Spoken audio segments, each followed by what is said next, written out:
Hello, everyone, and welcome to this live stream where we once again will have a look at a lot of animation, analyze it, find tips and tricks on how to make it better. And yeah, the people who've been with the channel already probably know what's coming up. We are going to have a look at entries that were submitted to the 11 Second Club, which is a wonderful competition on 11secondclub.com.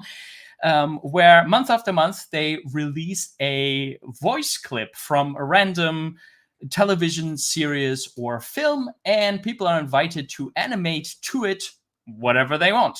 And it doesn't matter if you are an expert or a beginner, you can basically, and anyone can basically enter. Let me double check one thing right now. Can you hear the music? I already have some music playing because it would be nice if you can hear everything because, as I mentioned, this stuff has dialogue.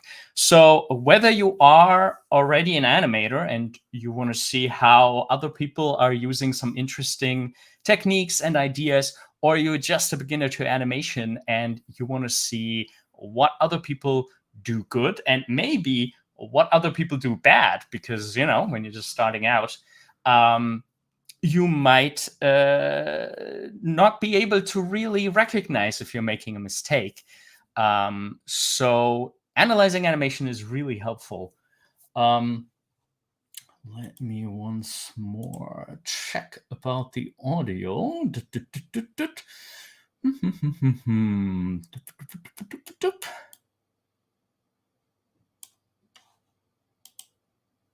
Yeah, I wasn't sharing audio. There we go.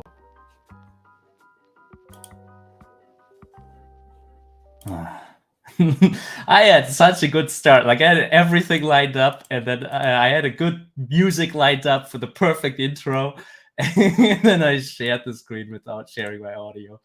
Oh god, we're gonna try this again next month. All right, now we have some more chill music here. But yeah, let me know if in a second you can hear the dialogue. That would be awesome to know. Hello, Maria. And yeah, happy Lunar New Year to everyone. That's a good point. Don't really think about it that much where I am. Hello, Adaji. Nice to see you. How's everybody doing? What? I'm frozen? If you are seeing it, then is this working? Am I moving? That should not be the case. Okay. Today might be a little bit bumpy. Frozen for a second. All good now. Okay, that's good to know. All right. So, okay, enough of that intro. Let's dive in, and we're gonna start, as always, we're gonna start with the winner. Which the winner of the 11 Second Club competition does win a professional critique from Animation Mentor. So I try to not say too much about the first place, because there is another very extensive critique that you can watch about it. But I think it's still nice to have a look at it and kind of sort of also like a little bit of a reference what is possible. So this is the first place. By Rachel Romanowski. Let's look at that and see what we can learn. I don't know. Maybe I'm just old-fashioned. Of course you are. Timmy, you're a dinosaur. And you are not good at pep talks. But you're the last dinosaur. That's pretty sweet. Maria says, nice to see a 2D winner. That's, I'm also happy to see 2D winning, just because, which I guess this idea is kind of riffing off that, 2D animation is a little bit of a dinosaur, but some awesome competition entries every single month show that there's still a lot of talented animators out there. yeah, pretty. This is just so charming, very cute, well-deserved win. I don't know, maybe I'm just old-fashioned. Of course you are. Timmy, you're a dinosaur. And you are not good at pep talks. But you're the last dinosaur. Let's see if we can find a little bit to nitpick here, because obviously it's a great entry. So two things I'm going to look for, because this is a very high level animation. We're going to be very nitpicky and find maybe some details that aren't working as well. But I also want to point out some things that I think are working really well. So let's do that first. I think what's not often done in the 11-second club, because a lot of people think like, oh, this is animation. I should just animate, a character, and I put the character in the middle of the screen and have it do something. But there's a lot. Animation is always in context of cinematography. And this is done really well here. We start with a close-up of what the dinosaur is doing. I don't know, maybe I'm just old-fashioned. Then we cut to the camera is now in a completely different place. And I kind of like how cryptic it is, sort of. Because, we already know from the hands, like, this is not a normal human.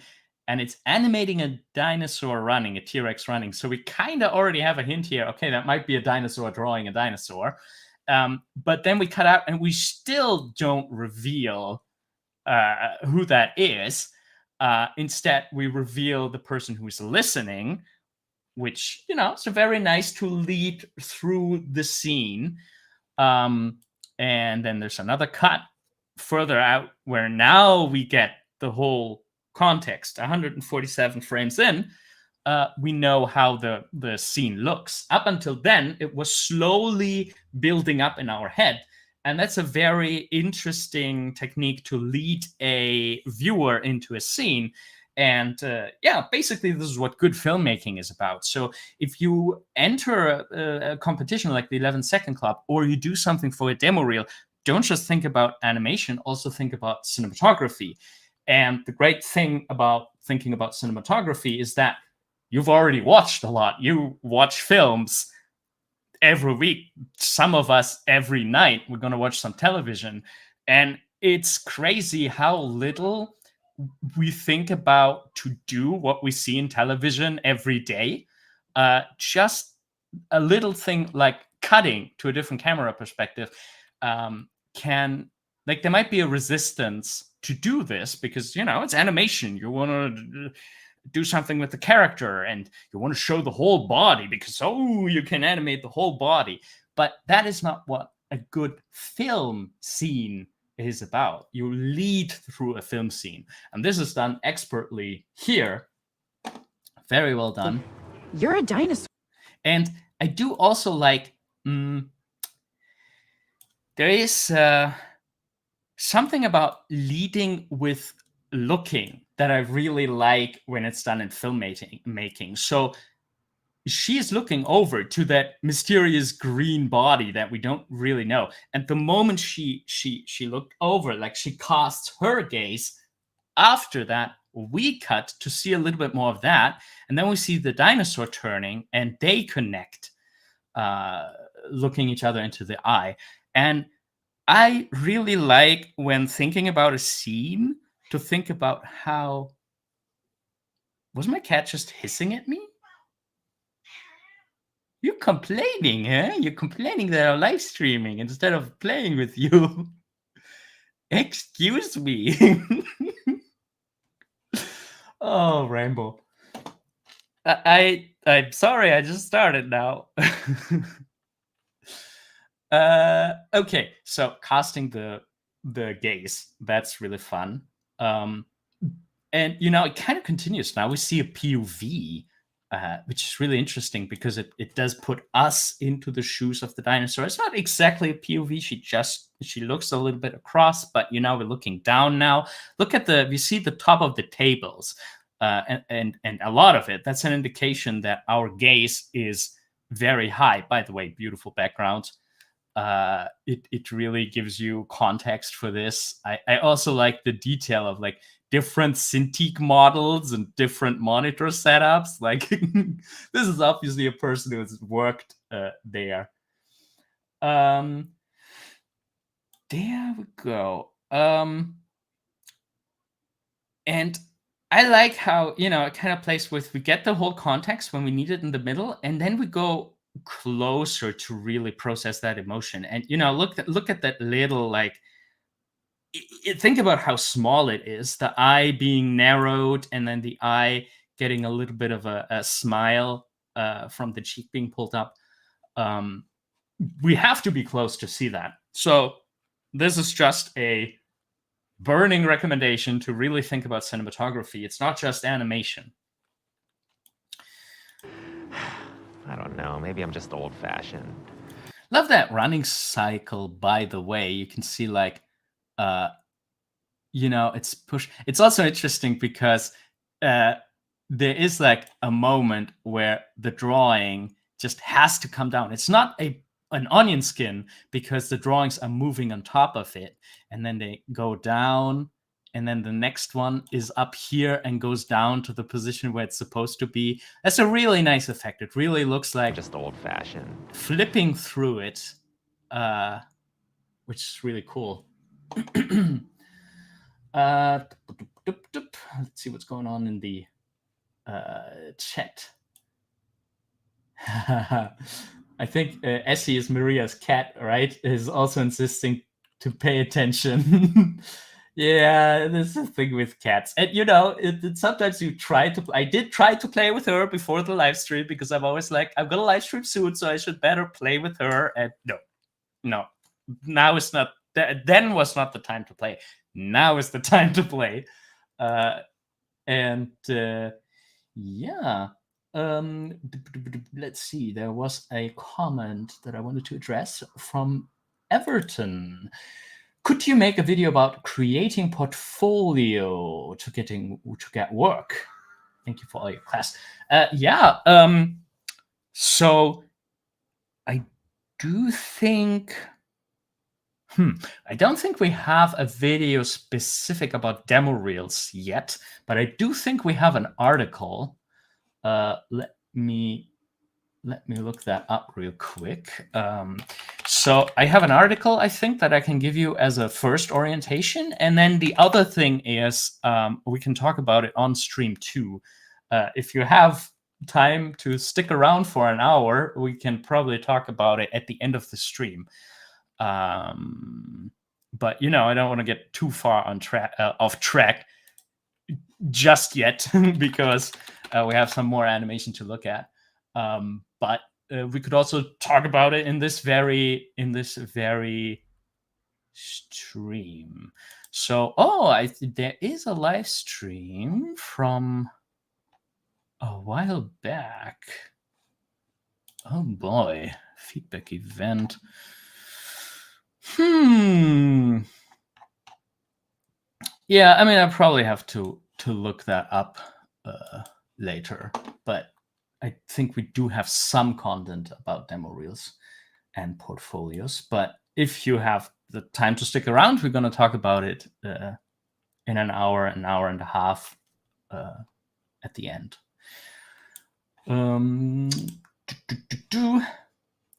Hello, tangible animation. Maria points out something really nice. I love how the dinosaur's entire environment is so different from the rest of the studio. That is true. It's also almost like it's also a different color space. Almost, which is also because of the dinosaur, be taking so much of the screen. But yeah, that's some beautiful storytelling through the environment. You see, everybody else, other people already adapted, but there you take up your space with your dinosaur setup, which is really nice. Okay, so I think we praised it quite enough, and I think you see why this person won. Like, it's the whole package: cinematography, animation on a whole level. Really nice. So now I'm gonna switch to nitpick mode. Always keep in mind this is already a pretty amazing animation. Let's just find a couple of things that we could maybe improve. So, that's interesting though. Okay, one more thing of praise. So I was looking at this, the hand being placed here, and at first you might think like, oh, this is kind of wrong. This is a motion that doesn't end with an ease, but it's a very deliberate decision to not end that motion with an ease. Look at the left hand.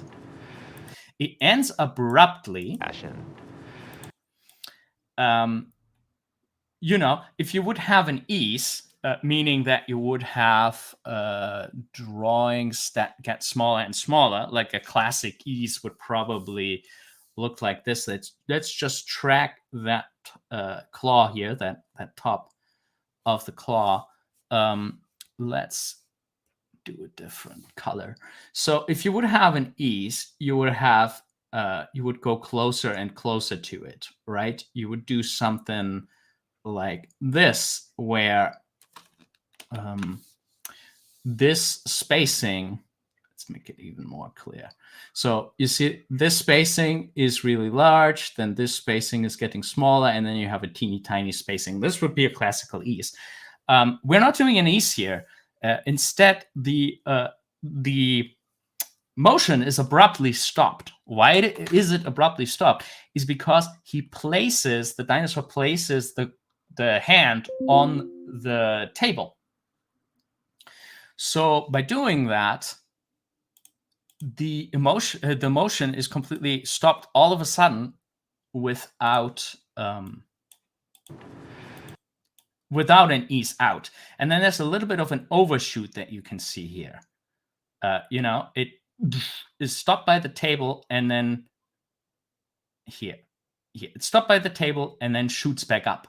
So it's, you know, when you contact something, you have a little bit of a settle that's going on. So if you put your hand on the table, there's like a little like bounce of your finger, you know, because from the sheer momentum, it's gonna slam into the table and then relax. And by just adding, it's just 2 frames. Isn't that interesting?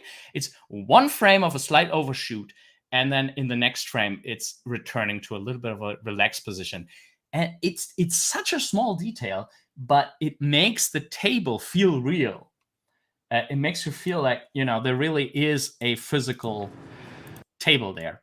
So nitpicking, look at the line of the claw. That line is relatively... Oh, I should get all my tools ready here to really zoom in on stuff. I haven't done that in a while. I forgot the name of the app that I use to highlight my mouse cursor. I think that could really help us. Where do I have it? Generalization software. Screen captures, annotations.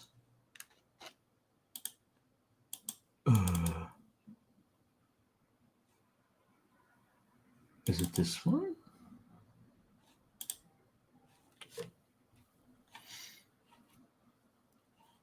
Yeah. There we go. Now I can point, and I can, if it allows me to, zoom. So look at that. Oh, but I can't flip through the player. That's unfortunate. Look at the line quality here. If we flip one image further, you can see that the claw got bigger all of a sudden. And this is like the last 10% kind of animation quality. It's also, you know, this is a project for fun, for an animation competition. It might be that this person is aware that, you know, in a professional job, they would probably pay more attention to this sort of thing than just doing an 11-second club entry for fun. But that's the crux with animating in 2D. You sometimes need to really watch your line not getting thicker and thinner. And it is happening all over this animation, which gives it a little bit of a, it can be a style. It makes the lines live, but it also pulls attention away from physicality. Like it makes it look a little bit more drawn and less like a window to a realistic physical world. You're feeling the lines still. That's not necessarily a bad thing. It can be part of your style. It can be part of your intended style. Maybe you want the lines to wobble. Maybe you want the people to feel a little bit removed from your physical world that you claim is behind the screen. It can be totally okay to do this. You should just be aware and control it if you're doing this. Yeah. So I think this is like my biggest point. Everything else is really like, look how there are some 3D turns. Like that is always the danger in 2D animation, that you're not that you have no three-dimensionality. But there are 3D turns which I think are pretty good.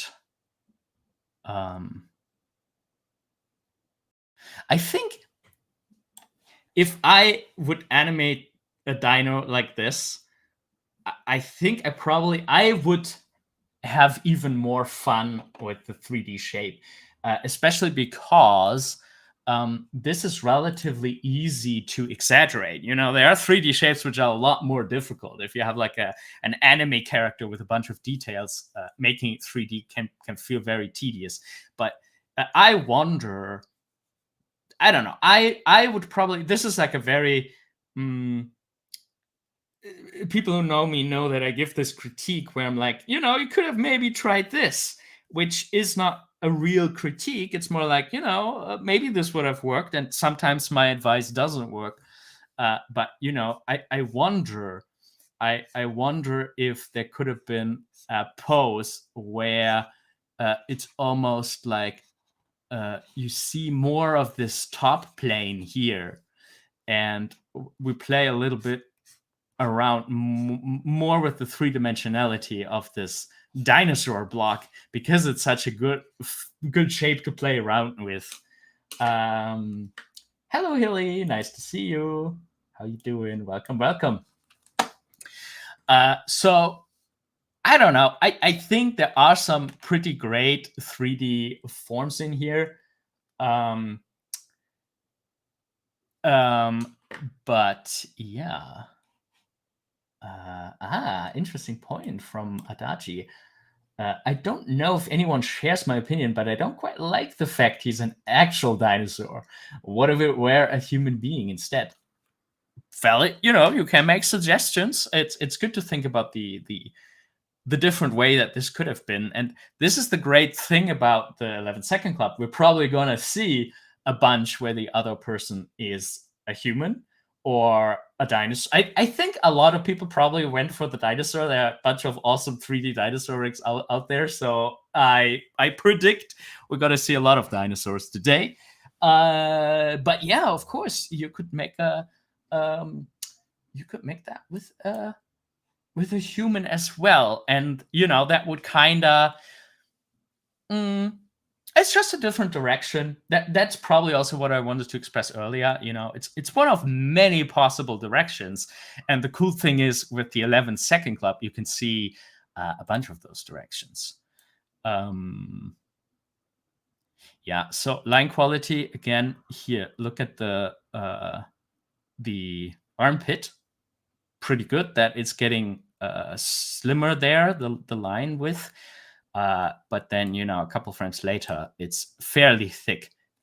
It's okay. It's just a thing, that you notice and to be aware of if that is part of your style or not.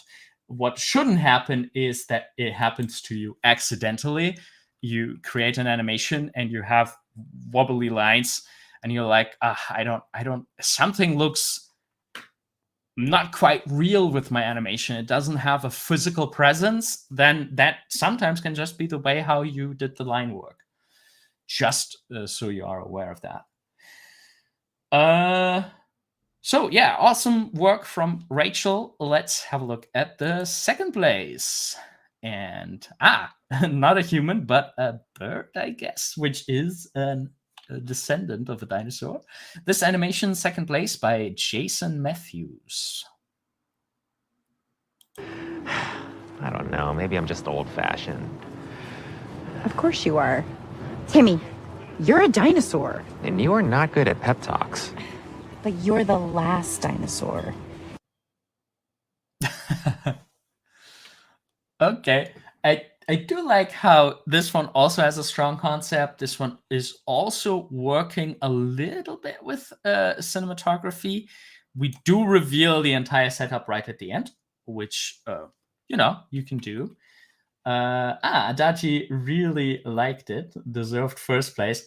Yeah, I mean it's always tricky with these. I'm always surprised at how low of a star count these actually win. I think the first place also didn't have that many stars. Like people are really divided in like the final top bracket, and I think the wins are probably always just by a couple of votes. But yeah, I think everybody in the first top 10 is usually pretty awesome. But also, these are people doing this in their spare time. So even in the first places, there's sometimes some things that sneak in, just because we have to cut corners to get this, this project out the door. I don't know. Maybe I'm just old-fashioned. I really like gestures like, the wings going out here for like a shrug. No, maybe I'm just old-fashioned. That's really nice. I wish I would done it a little bit more clearly. I do feel like the person who animated this has a great control of, they know how to work the animation program. They know how to set keyframes. They know how to expertly, very well edit curves and stuff like that. Like they do have the fundamentals down of how to create an animation, not just the fundamentals. They're really, really good at creating it. What I think, and again, we're still in nitpick mode. We're still here at the top entries. I think the poses, especially of the bird here, could deserve a little bit more thumbnailing, a little bit more thinking of how to make it more clear. So we kinda just get a blob shape for the bird, which is, birds are not blob shaped. Birds have this classic, like, they have like this sort of shape going for them, and then they have the tail sticking out. And then if they do something like that shrug, I feel like that also is a very classic shape that if we would just see the silhouette, we could really identify this as a bird. And I don't actually know how the rig looks from the side. Not sure if we get a more clear. It might just be that the rig doesn't. No, you see, the rig has that bird shape to it. I would probably, for the first few frames of this animation, have chosen a more bird-like pose. Does that make sense? That really clearly reads as a bird and not as like a minion creature potentially. So some more, I guess, posing that at a first glance looks very clearly like typical for the animal, typical for the character. I think that would have been good for this one. And to really lean into that gesture of like this very typical bird thing of like spreading the wings a little bit. Yeah, I mean, let's just go through it chronologically. Okay, so I'm a very cartoony animator, so this critique might just be my personal taste. I like to push things a little bit more. I think breath like that, especially with a cartoon character, could also deserve some more pushing. Let me show you what I mean. So the basic idea is done very well. Like, you know, this is this person has a good grasp of how things work, how breath in a 3D rig works and stuff. It's doing all the right things, it's puffing up the chest and stuff like that. I just feel like from a visual standpoint, this could be a little bit stronger. You know, aside the whole let's show that it is a bird. Let's just work with the overall glob shape. I'm not sure if this is possible in this rig, but I would probably have, you know, really pumped up the rib cage, and you know, to the point where you almost get a. The problem here is it's a very undefined shape, which again, you know, in 3D animation, it's very difficult to get clearly defined shapes. You have like a curve where the you know, if this would be a line with like a Bezier curve handles, the apex would kind of be like here. But because it's a breath that happens so far up in your chest, I would probably try to aim for this shape. And this also means that you want the apex to be here. And then the other cool thing that this would allow, that you don't have any more apex anymore. Like you kind of just go into like this almost straight line, which gives you like this very nice and defined shape. Difficult to do in 2D. If there's no controller up here that would give you that shape and no controller down here that allows you to push the brick into that shape, difficult. But I just feel like, you know, giving a little bit more of the breath in the chest, I think that would have been really nice. To also push this over the edge timing wise, I'm a huge fan of just holding stuff. You can feel that short pause between the before the person continues talking. You know, before the breath flips. And that must be around 4 frames, because otherwise we would not notice it. And for the full 4 frames, almost constructing a tongue twister here. For the full 4 frames, I would hold the breath. You know, and then you get this very like, which is very different from normal breathing, because normal breathing is more like, you know, the soft up and down. It has like a very clear flowy rhythm, and this does not have a flow. It has, it is a, I'm exaggerating it, but I think a little bit about that exaggeration I would really like to see to, I don't know, I just think a perfectly animated breath is such a beautiful thing in animation, because these characters do not breathe. They breathe because we animate them breathing. But breathing is such a sign of life, you know, that it's also very difficult to do it well. I always recommend to beginners, don't bother with the breathing animation, especially in 2D. Don't bother, especially doing just like, you know, if you have it in the voice track, if you have something in the voice track, of course you need to animate it. But you know, you technically also have to animate breathing when you don't hear it in the animation. Even when you just hear someone talking, there is moments where the air is being let out, and then you know, maybe you just heard it, but I took breath back in, and that kind of, you know, gives you this rhythm. For 2D animation beginners, I'll always be like, skip this, only animate breath if you really like must, because you hear it very clearly in the voice track, because it is difficult to do and pull this off right. But you know, if it's given to you in the voice track, milk it for what you can get out of it. Because it's such a sign of life, you know? I do like how, you know, there's this sway in the, like, the head drops more than the chest, and I love that. Look at that. That is beautiful. Because, you know, another danger of when you start out animation is that, you know, you make your animations very, you see the whole body as a unit, and you do, like, if I do a breath, I'm like everything goes up and down. The shoulders, the chest, the head, everything goes up and down the same distance, more or less. But what's happening here is there's actually an overlap. The head continues after the chest got into the final position.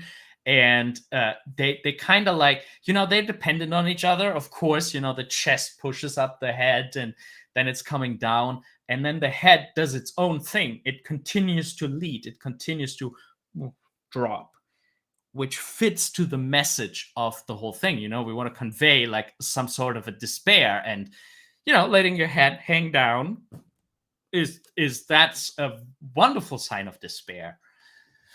So that is pretty nice. I don't know. Maybe I'm just old-fashioned. I do not like how it immediately goes into the head shake. I know this is like a 3D animator thing. Like, you know, they're being told all over the place, keep the character moving, and you know, you need to. In reality, there's always something moving, and we're always balancing. And, you know, this gives you animations like that where, you know, it's like, oh, I'm sad. Oh no, I don't think so. And, you know, let a beat be a beat.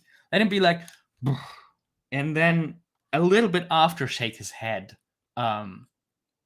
Might be personal taste, but I like to have the beats a little bit more separate, a little bit more apart.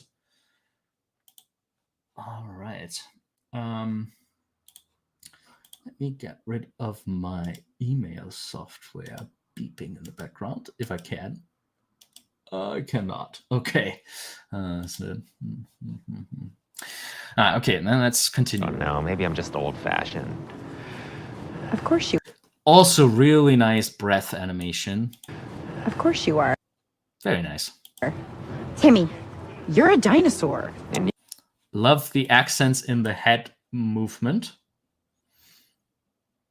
You're a dinosaur. Cool. Timmy, you're a dinosaur. This is also kind of nice because she already is in a pose with her especially the chest and the hip have a pose change, and the head is a little bit delayed. Do you see that? Timmy. Beautiful. It draws all our attention into the head, while the character looks very alive and very you know, we notice the engagement and the energy of this character, but we're also drawn right up to the face again. You're a dinosaur. And you're not. Okay, what I don't like, Timmy, you're a dinosaur. can probably guess. I don't like committing to big poses like this and immediately taking them back. This does sometimes happen in reality. You're a dinosaur. And you. But what I would do, like the worst way of doing that, we've seen this a couple times in the 11-Second Club, is Timmy, you're a dinosaur, going back and then going back to it. Because you're like, oh, I feel like something's missing, so I go back to it. You're a dinosaur. I would just let this point sit, and I would let it sit with the entire body language. Because, you know, this is big. I'm making a point, and I leave it here. You have to deal with my point now. You're a dinosaur.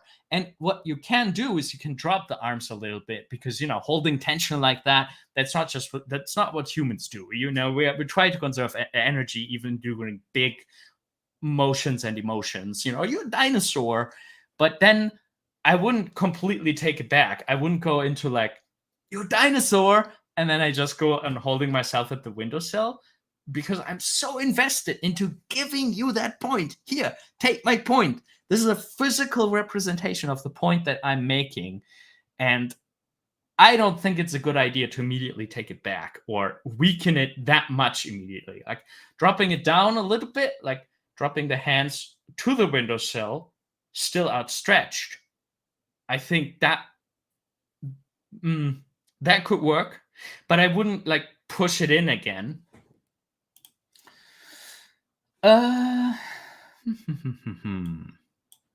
You're a dinosaur. And you are not good at pep talk. I mean, the right hand, A dinosaur.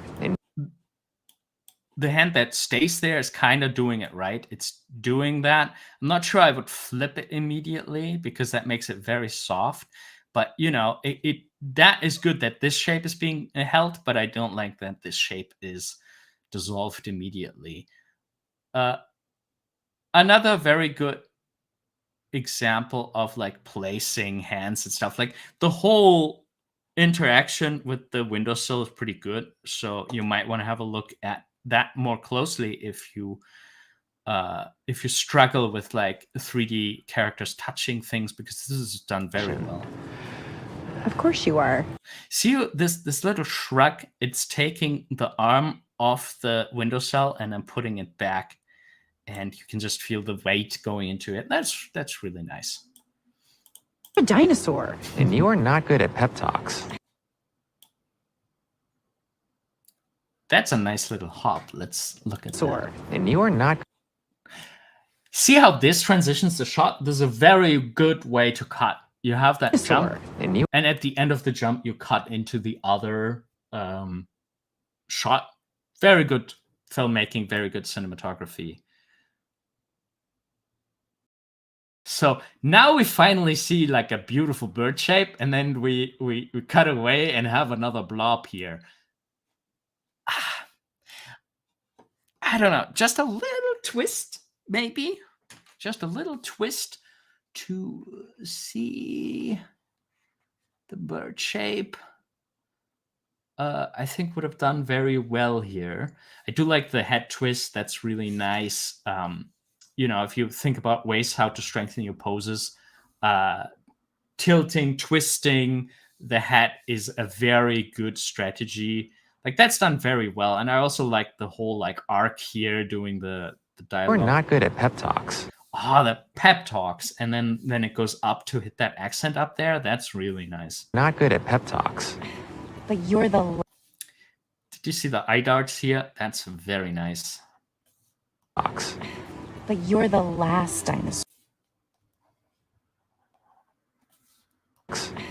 But you're the last... Very nice. Dinosaur. And this is so important. This moment of realization, like this is something that beginners have to learn. In your head, you already have, you know how the animation is going, right? You know that she says, but you're the last dinosaur. And you know that you want to animate that as he takes that as a compliment. So a less experienced animator would probably go from here immediately to the smile pose and cut out all the stuff that is in between here. But the stuff that is in between this one, where it's like, no, I don't really understand, but you're the last dinosaur. You know, that would feel very flat if we go from here to because there was no time processing it. And, you know, that is important. We're the last dinosaur.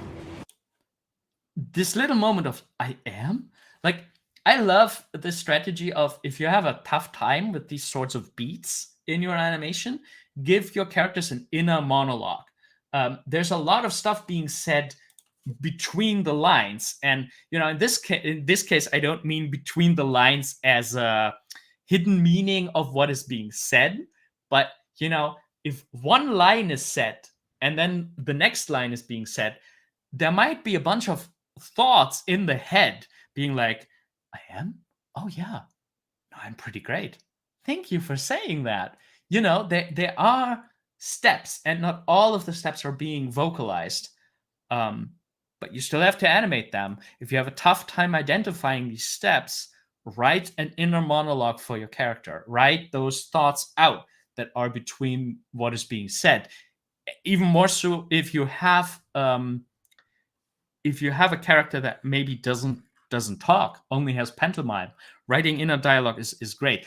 At the FMX conference one time, one of the animators who animated Scrat the squirrel from Ice Age, he was showing us that he wrote an inner dialogue for Scrat, which looks, the little squirrel from Ice Age, looks very silly because, like, is there a nut? Is there a nut here? I need to have a closer look. Is there a nut? I need to dig to the nut. Like, that's an awesome inner dialogue. Exactly, acting.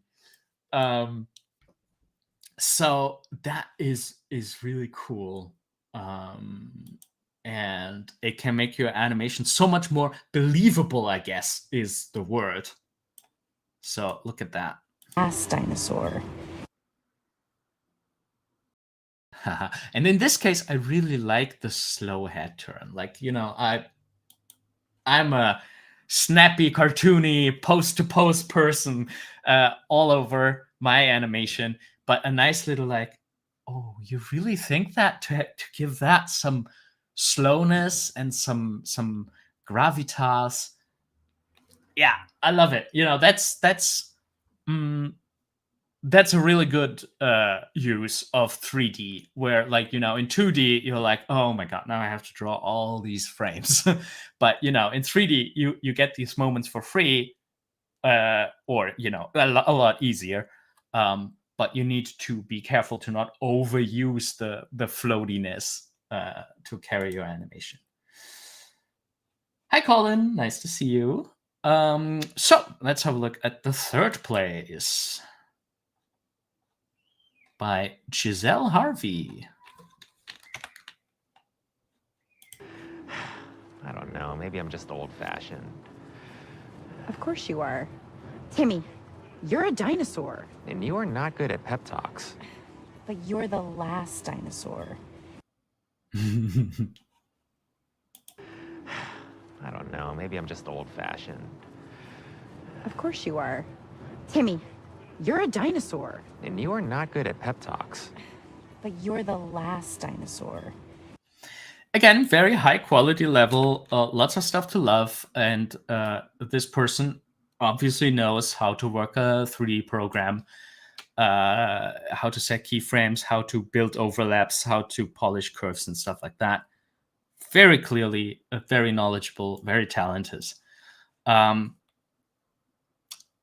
gonna repeat my recommendation to work out some more clarity. Oh, Maria is pointing out the old-fashioned car we can glimpse behind him. So fun.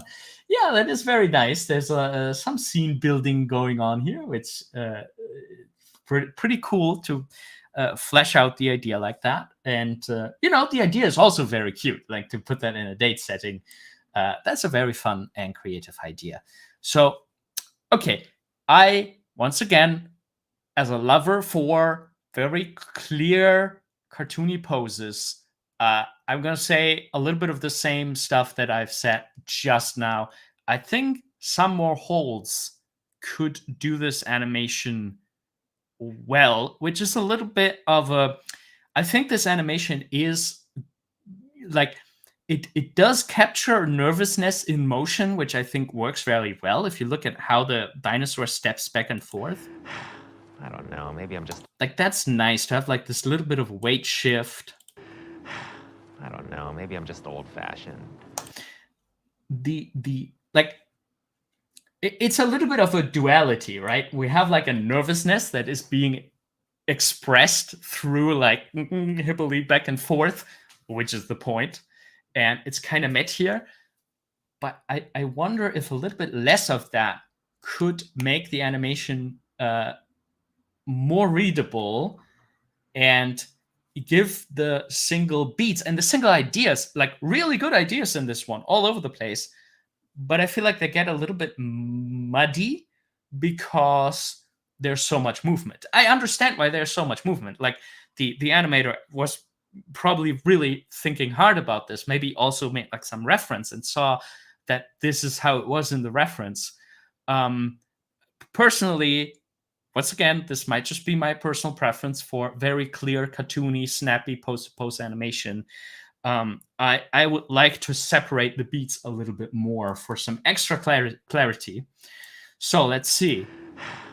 Again, nice breath where everything kind of falls inwards. I do like how, if you think about how the previous one was, I like that it is a different kind of breath, and it still works with the same voice clip. Like the same breath you can animate with big chest puffing up and then falling down. Like you have like a whole big like, and you kind of start here, go up, end here, but maybe a little bit more of a drop. Like, you know, but this interpretation is a little bit different. There's like a little bit of like, it's all up here. It's all in the head. Like he's kind of like breathing in with his mouth and with his nostrils. Like this is what you really feel in the head now. And then everything drops. You know, you here the breath focuses on the head. You know, for the first part of the breath, it's all in the head and then it collapses. I love that this also works, you know, with the same audio. Very nice. So, you know, instead of putting it in the chest, all in the chest, it's in a little head motion. And you know, lips and like closing a little bit. Cool. Works really well. I love that pose with the eyes closed. That, you know, with these eyebrows, that's just, you know, visually, I just like how strong that is. How you have like, you know, how you have like this shape, you know, that's a problem sometimes in 2D. You only get like this with like a little bit like this, but this one is like going like really angular, really down. Love it. Very good use of the rig. So I don't know. Maybe I'm just old-fashioned. Okay, so I feel there's a little bit of like committing to something and then withdrawing it, or feeling the need to add another aspect. So the character looks at, maybe I'm too old-fashioned, looks at the flowers. Well, maybe I'm just old-fashioned. And drops into a completely different pose. Which, I get it. Like, we want to communicate two things here. We want to communicate like, oh, old-fashioned, this is what I mean with old-fashioned, and oh, I'm giving up again. I like, you know, there's a little bit of a new aspect, like he looks annoyed with himself. This is a nice pose. Like, they are both nice poses. Like, this is a nice pose, this is a nice pose. I think to strengthen that point, I would have built the last pose before the cut on top of that one. So maybe, let's see. I don't know. Maybe I'm just old-fashioned. Maybe just old-fashioned. Let's think about it. Like, to go from maybe I'm just old-fashioned to this again, that's quite big. I wonder if it could just be like, maybe I'm just old-fashioned. Like, you know, like instead of like doing something with the whole body, just drop the arm a little bit and have the head turn. Maybe I'm just old-fashioned. What do you think? You know, to have like this little like, you direct again with your view into the other shot. You don't have to do that. It could also be like, maybe I'm just old-fashioned. I'm a fool. But I wouldn't do, I'm a fool. Like, that almost seems a little bit performative, which sometimes could come off ingenuine, which wouldn't be nice if we want the character to come across as genuine. If you flip through poses a little bit too quickly, there's this weird thing happening where it makes everything weaker. Like, you can't stack strong poses with the expectation that it makes the animation stronger and stronger and stronger. At some point, it makes the animation a little bit weaker, and we're right at the edge here. Like, this still works okay. I just feel like, commit to maybe I'm just old-fashioned, and then have like a little modified pose that tells us more about that. Could be interesting. Of course you are. Of course you are. Timmy, you're a dinosaur. And you are not good at pep talks. Okay, what with her? Of course you are. I feel like, this pose is okay. It's a little bit like, it doesn't tell us the most. Like, the most information we get from her face.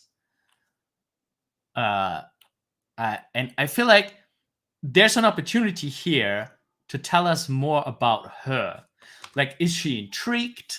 Like, what does she think about the flowers? Maybe she she accidentally laughed a little bit about it, and that caused the dinosaur to be like, I'm old-fashioned, sorry. Like, misinterpreting her love, her laughing about it.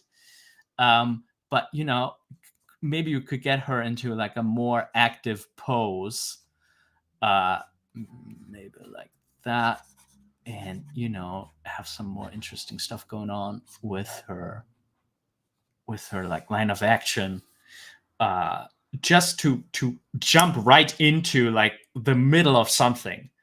Right now she's kind of like, her face obviously reacted, but there's not a big reaction. There could be a little bit more. It doesn't have to be this. It could be laughing. It could be maybe that she's like little bit like stone-faced, a little bit like, what am I seeing here? Like, maybe that's where the uncomfortableness of the dinosaur came from. I feel like there's a little there is a little bit of an extra information that we could put into this pose. I love this one though. Again, the cartoon animator in me is like, if you have a curve like this, go all in. Make it like really clear. I do like breaking the curve here. I think that feels really nice, especially with her hair being the way it is. You can really see, the angle that the hair is in. So that is awesome. So I think there's a very good chance in that. I'm not the biggest fan of having an arm just poke out like this. I get that sometimes you might want that. Personally, I'm always a fan of pushing things into the silhouette. Like this little negative space here is really important because it gives you like a little edge before the arm vanishes into her shape, and it doesn't look like her body just grew an arm in the middle of the torso. I love the straight against curve. I love putting some energy into a straight arm. Why not? That could be really nice. Cool. Just there's a lot of good stuff there. It's all in there. I just like, give it a little bit extra. I'm a huge fan of a little bit extra, which might not always be what you want. Why does it not close this now? There we go. Okay. Timmy, you're a dinosaur. And you are not good at pep talks. Again, commitment You are not good at to the arm motion. You have a very strong decision here. I love the one claw. You're not good at pep talks. Like, that's so playful. So like, you're not good at pep talks. I wouldn't drop the arm immediately after it. I would milk this a little bit more. I'm doing a lot of milking today. This is the second time I said this. So I would probably do before I do the flip and then after. and hold this at least 4 frames, maybe a little bit longer. Like not good. Yeah, like that's very nice, very playful. What I wouldn't do is like do that motion and immediately put it away, because that's a shame. It's such a nice idea. And you are not good at pep talks. But you're the last dinosaur. Oh, I love that little last dinosaur, like with the flowers all coming up. Like that's really nice. You're the last dinosaur. Oh, and her little eye roll. Look how beautiful that is. The last dinosaur. Oh, that's so sweet. But you're the last dinosaur. Look at the eyebrows and everything. Like the animation work in the eyes here is very beautiful. And how it's being led from shot to shot, like the flowers are being given to her. I would probably have the flowers go out a little bit in her direction, like him giving it already in that scene, so you glue this a little bit better together before you cut. And then... But you're the last dinosaur. That's very, very cute. Very nice. Yeah, Giselle, awesome work. Very well deserved 3rd place. Really nice. Let's have a look at the next one. The 4th place by Sam Windsor. Yeah, you can tell we're dealing with pros. Yeah, up here in the top places, there's always a lot of awesome stuff in there. I don't know. Maybe I'm just old-fashioned. Of course you are. Timmy, you're a dinosaur. And you are not good at pep talks. But you're the last dinosaur. Sounded like a threat in the end. Like, we're the mammals. We're gonna outlive you. Look at how little the poses change sometimes. Some might say that this is a negative, but I think this is actually there's a lot being done here with very minimal, or how to put this, conscious minimalism. There are certain things are intentionally being kept small. I'm sure this animator could have animated this a lot more complex. There are indications that this person is very good at drawing all over. Like, look at the 3-dimensionality in the head. Like, this is a very difficult head turn. We see the underside of the chin a little bit, then we see the top side of the head. Like, there's some knowledge about 3-dimensionality in here. There is, look at how bony the elbow looks and the claws and everything. There's some knowledge of like muscles and how they tie into shapes like this. This person knows how to draw and knows how to animate, and they consciously decided to hold this pose, to not do a lot with the body. And even then they throw in this little tail flick, which is excellent secondary animation. So cool. Like, we saw a few examples of stuff moving around all over the place. The especially the 3D ones being like moving around and wobbling around. And here we have one where it's like, I sit this character still, do a lot of the acting in the head, but I give a little bit of a tail flick, because that's a really nice, we do that. Humans have little like gestures, little twitches, especially when they have like a deep breath or something like this. There's a lot going on. We might have like a twitch in the fingers or something like that when we do like we have like a little bit of a secondary motion here, and that got translated into the little bit of a tail flick here. Like, the reduction here, the minimalism here, is not laziness. It's done. It might also be a little bit of like, okay, I don't want this to be too much work. That might be also happening here. But this person can pull off a lot with very little. And it works. It gives you everything that the scene needs. we have the breath, which is just falling in, and then we have that twitch. By the way, we haven't seen that way to animate that breath yet. We don't even have the rise of the breath. We just have the drop. Interesting how that still works, huh? Although we didn't. So let's recap the different breaths we had. We had everything in the chest and head area goes. We had that sort of breath. We had a minimal where it only starts in the head and then the body falls in. And now we have one where it's just only going down. Pretty good. And they all work with that same audio. I don't know. Maybe I'm. So you can breathe in while you go down, and then the mouth just stays open to let out the air. I don't know. Cool. Lip sync, super tight. I don't know. Maybe I'm just old-fashioned. Look at that lip sync. It's so sharp. I'm not sure. Like it's in twos, I would guess. Maybe even in threes, but it hits like the O just when you need to hit it.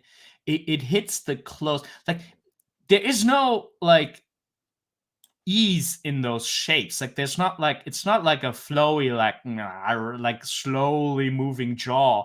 It's like punching into the mouth shapes when they are needed. I don't know. Maybe I'm just old-fashioned. Of course you are. Timmy. And then the contrast, we have all the snappiness here. By the way, look at the claws, how three-dimensional that is. They get really flat, and then we see the top side of them really effective, really three-dimensional. If I would nitpick, and I'm sure this person knows this because they kind of did it better with the legs. If you have a symmetric pose like this, you don't want everything to be symmetric. So they kind of do that. They break symmetry all over the place. We have that shape here and a very different shape on that side. We have facing the front of the claws and here facing a 3/4 of the claws. So that person is very well aware of that you shouldn't do twinning. I wonder if there would be a way to avoid twinning here. I think, maybe putting the claw a little bit more out. Maybe instead of showing the top side, just showing the side of it. And maybe here go a little bit more into the open palm. I don't know, like just for this extra I'm breaking symmetry even more because nature is messy and you rarely capture perfect symmetry and you look at things from all different angles. But again, this is now nitpicking mode. I'm just old-fashioned. Of course you are. Timmy, you're a dinosaur. Oh, the second one pops up. Oh, they both pop up. And it's such a cartoony. Like, you see the two arms. The two arms coming out. Whoop. And then also nice multiple step process. Arms popping out, touching there, pushing up, and then coming around the corner. That's so nice. Of course you are. Timmy, you're a dinosaur. And you are not good at pep talk. Look back and forth from the two characters. This person is this dinosaur. See, I'm saying this person, Mr. Dinosaur, is engaging with both of them by holding eye contact. There we have it again. We had it with the first one. How casting your gaze while talking. It just brings so much physicality, so much connection to your characters. You're not good at pep talks. But you're the last dinosaur.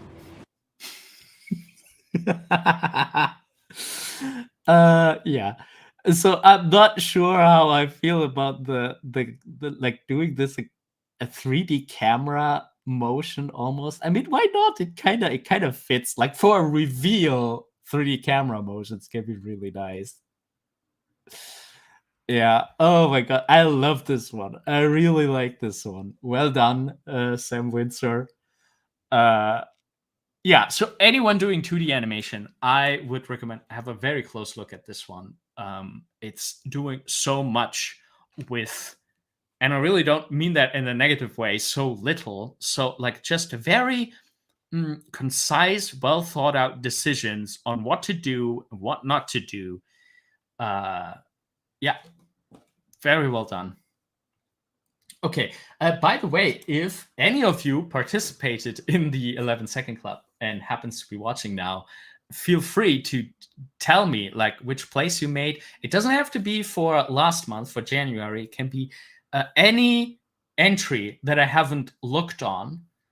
Yeah, Adaji, exactly. Yeah, of course, I can review your entries. Even right now, like just start throwing them into the chat and I will have a look at them.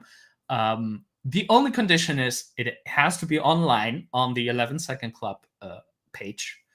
And it can be from any month. It doesn't have to be from this month or last month.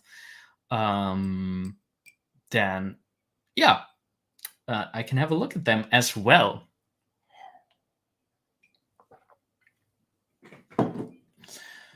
And in general, if you like how I give critiques, you might want to check out our group mentoring. Let me put a link on screen.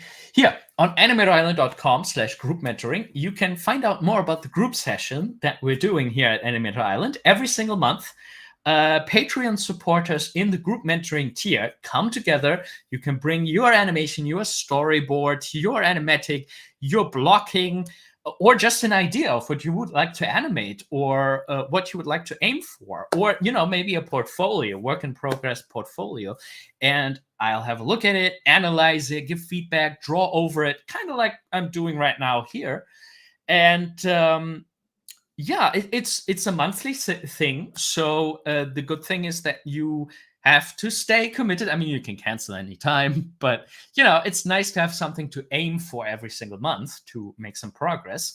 And we have seen some amazing results. We have had a couple of people already who continuously kept working on their projects. And it's such a joy to see how they turn out better and better and more.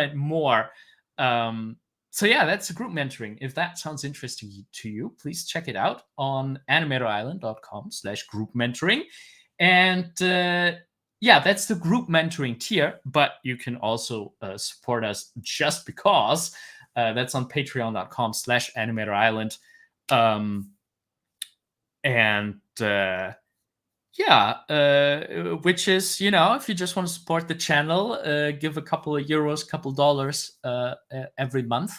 That helps me a lot to keep the channel running, to do live streams, to work on more tutorials, and is highly appreciated. So yeah, those are two options that I just wanted to mention.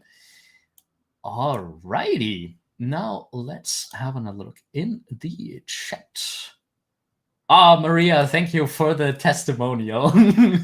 Maria says, I definitely can say I've learned so much from Ferdinand's group mentoring sessions. Thank you so much. I've also learned a lot from you and your way of thinking and your insights coming from your job. That's the beautiful thing about the group mentoring session, that we are people from, of different ages, different positions in life, different careers, and different understandings of things. And sometimes we all get into a conversation and find out surprising things from all angles. So yeah, I can only give that right back. I really enjoyed having you in the group, Maria, and it's always a lot of fun. Yeah, there are some numbers coming in. That's much more fun, isn't it? If we have a look at what people actually did. Let's do that right now. So 21 and 41. Okay, Adachi was first, so let's start with yours. If you want, you can keep posting numbers that you want me to check out, preferably your own. If you have an entry that you made, not just in this month, but any month. Let's see. 40, 41.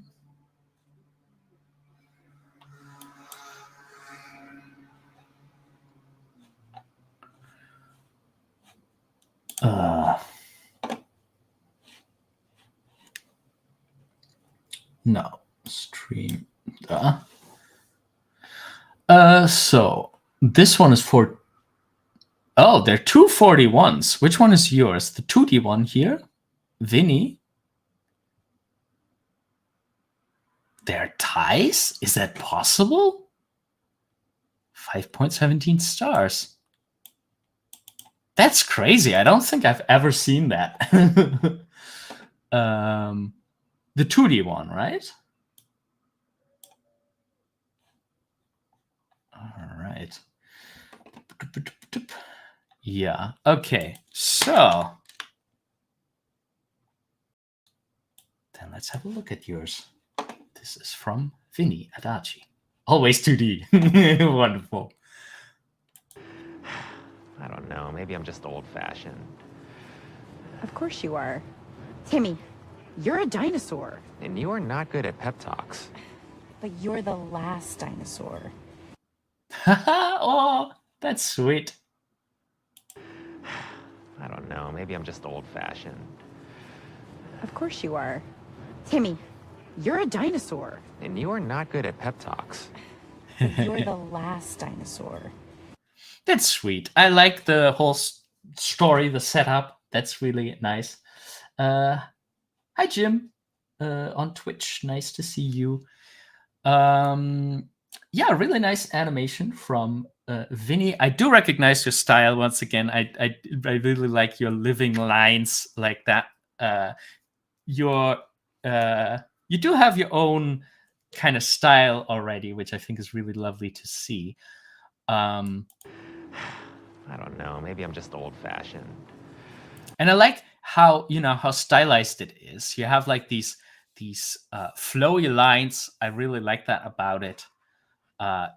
That's of very nice visual quality. I do think that in general, like if I had to say one general thing, I feel like you could commit to poses a little bit more. I do feel like maybe you are drawn to a certain bit of fluidity because this kind of pencil animation always has wobbly lines and the living lines and stuff, and that's probably a quality that you are after, a certain flowiness, a certain life in your animation. I do think you can hold things more and commit to things a little bit more clearly, because you're also tucking a lot of stuff in very little frames. I don't know. Maybe I'm Like, we saw that in another animation too, where you have the breath and then it immediately goes into the head shake. I don't know. Maybe I'm just Like you're kind of mixing head shake and breath. I don't know. Maybe I'm in one thing, and I would recommend to separate those beats. And no, maybe I'm just old-fashioned. Of course you are. Maybe I'm just old-fashioned. I do like how when he presses on the pen, the paper, like the whole thing goes a little bit down. Like that's very nice little detail. No, maybe I'm just old-fashioned. Okay, you have a moment where you sometimes lose a little bit of volume, like the jaw. Like there are moments where I feel like you have a very good grasp on how that jaw looks. Like you constructed this beautiful three-dimensional shape here. Like I can really feel how there's a curve of the mouth, and then this goes down here, and this is just like a nice like. I love everything about this. You have some more gentle angles, you have some more sharp angles, and we kind of, we feel like this plane here, we feel like there's a side plane, and then it angles up. Like we have this very clear understanding of this three-dimensional shape here. And then you have these moments where there you have the shape that had nothing to do with the shape that you had previously. I think because you wanted to, this is, I think, still part of that head shape. I don't know. Maybe I'm just old-fashioned. I guess you wanted to be more in sort of a like side view, but especially in a side view, I think we should be able to see a little bit more of the chin, like. I feel like it morphs a little bit into a different character model, which a way to avoid this is to have like a very clear model sheet to really think about your character, have it drawn from front, three-quarter, side view, really nail it down once, then use that as a reference, put it in a lower layer, and that can avoid things like this, and that you don't have to think about this while you're doing lip sync. That's that's always the difficult thing about animation. You have to think about lip sync, making that work, and then also thinking about volumes and keeping the character model. It's really tough to juggle all of this. So I would recommend get that taken care of by making a really good model sheet. And it's a typical example for work smarter, not harder. You can just make this a problem of the previous you that's doing the model sheet, and then you do the lip sync, and you can just trace, have your model sheet in the background as a reference, and then just change the shapes a little bit so they fit to the lip sync. And then you don't make it easy. You put in how the character's getting up, which is this is its own animation exercise on itself, which is probably maybe why you did this. Timmy, you're a dinosaur. And then have all that acting on top of it. So the way how I would approach this getting up of the character, first of all, reference. Make actual. We all have smartphones. Tell somebody else to film you getting up, or direct somebody to get up from a chair and be like, no, I want it differently. I want you to have the hands on the lap and stuff. It's always good to do this with two people, so one person can fully concentrate on acting, while the other person can fully concentrate on giving the directions. If you're making reference alone, the problem is that you're the director and the actor, and you can't really get into the character's head because you're constantly analyzing, like, is this good? You can constantly breaking character while you're doing reference, and the reference that you get out of this feels a little bit, like controlled by an outside force, because you had the outside force of the director in your head. You couldn't fully become the character, even for a simple, like, getting up from a chair. Like, it's kind of like, if you're thinking about how to do a thing, you suddenly forget how to do that thing. That can happen here. So my guess is, if you would actually film reference, I don't think we would remove the hand that early from the legs. Let me think about that. Let me, before I claim stuff like that, let's try it actually. Yeah, you would probably, you keep your, until that whole weight situation is taken care of, you probably do not take your hands off the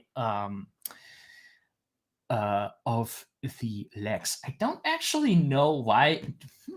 How does it help to put the hands on the knees? Why does that help? Because, putting the hands on the, the side of the chair, I feel like, that obviously helps a lot because you put some of your weight that you have around your chest and your hips, the core of the body. When you get up, you put that in your hands, in your arms, and you push yourself up. Then, you can feel your muscles. You can feel there's a lot of stuff going on there. I wonder why we put the hands on the knees. Like, I think it allows you to put some of your weight into the knees, but I would have to further investigate how that works. Adachi says, I never have references. Then, my friend, I would highly recommend starting. They're even, like, you can even just Google. You will probably, like, for getting up from a chair, for bouncing ball, for walk cycles, run cycles, you'll find references in the internet. But I always recommend shooting your own reference because I'm pretty sure you have a smartphone with a camera in it. And it's fun. It's fun, and you can learn a lot from it. Because, the other way, if you do body mechanics exercises like this, like getting up from a chair, without reference, it is doable. There are amazing people who do this really well. I'm not one of them, I think. I love to have references.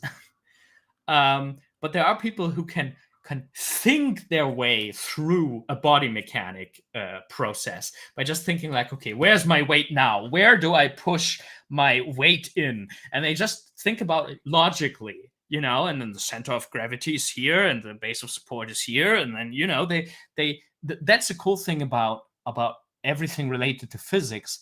It's you could calculate it if you wanted to, but it's very logical. Like if you put weight on one leg, it's changing how the other leg looks. Like like there's certain patterns that you can learn to do that. I like that Hilly and XLX chiming in on reference. When in doubt, reference. Yup, totally agree. Yeah. It makes your life so much easier, and it's a great opportunity to learn. And worst case, you lost 10-15 minutes if you don't have something that you can use. Of course, making why not make it like I at first in my head I was like thinking making reference doesn't take that much effort, but even if it does, I think you can justify finding a chair, maybe even lighting your scene so you can clearly see it when you analyze it. Like make sure that there's enough light that the camera can pick up, because that's the problem with smartphone cameras, because they're so small, they need a lot of light and stuff like that.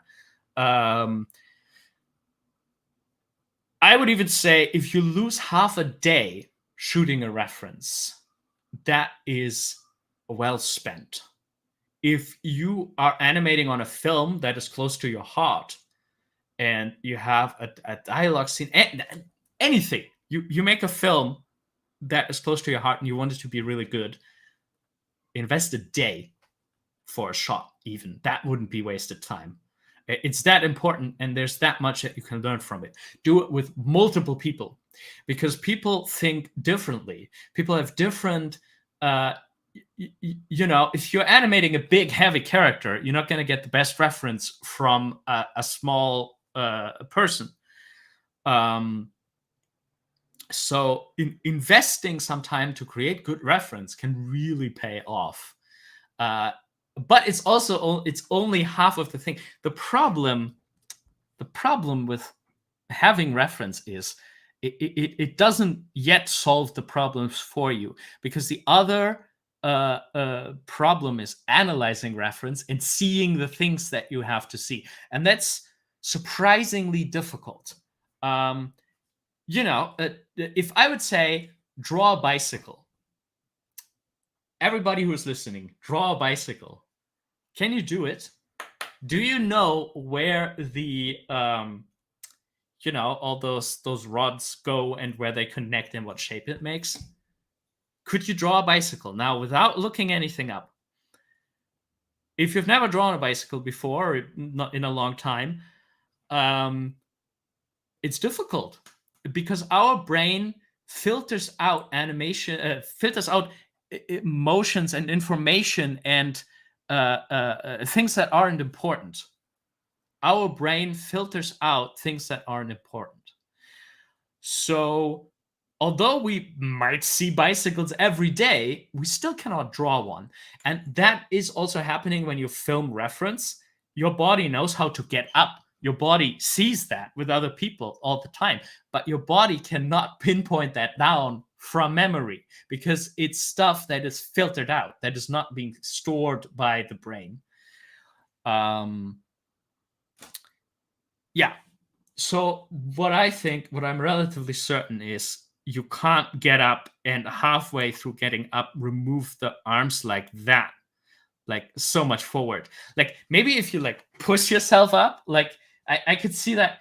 I feel like you were going for two things here. I feel like you were going for the like I push myself up at the legs, which a light character, a young character can do. Like an older character would probably be more inclined to be like, I'm getting up like this, pushing myself off. But a young light character can totally like just with also without using the arms could get up.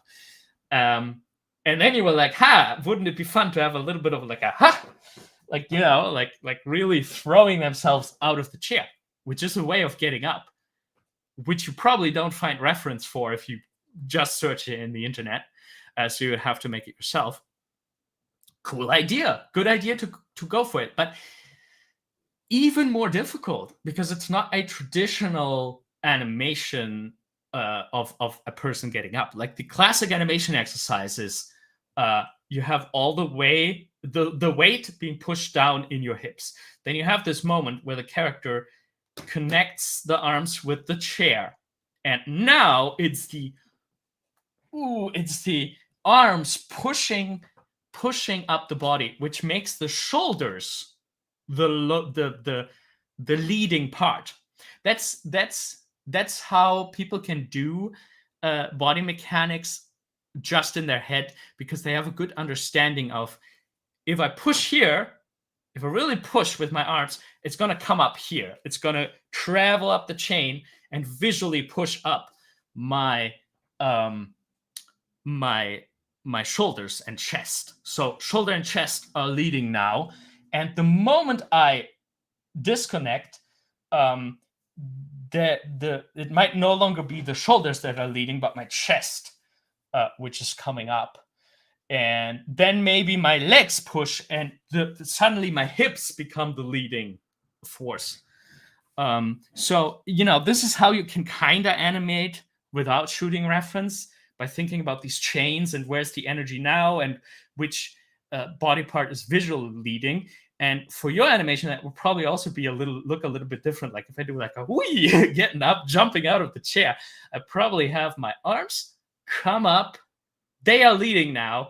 And then it would be kind of like a chain, There would be a certain part where arms are leading, arms are dropping down. Now it's the shoulders. Now it's the chest. Now it's the head coming up. And you see we have a completely different chain of how the energy flows to animate that. Is this helpful?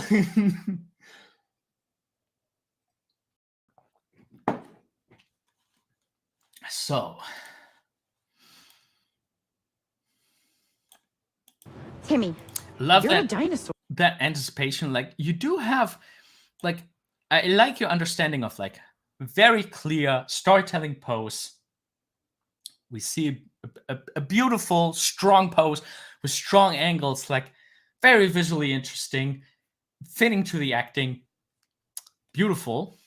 We have a very nice anticipation. I like that little offset. You have you doing a nice little overlap here. Chest is starting before everything else is starting. Very nice.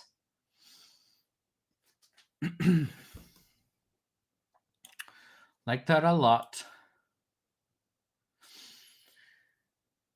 So, with the volume, I'm sometimes not quite sure how big is she actually? Some of the volumes. Like, look at that, the rib cage from here to here. And now let's have a look at the next frame. See how that grows?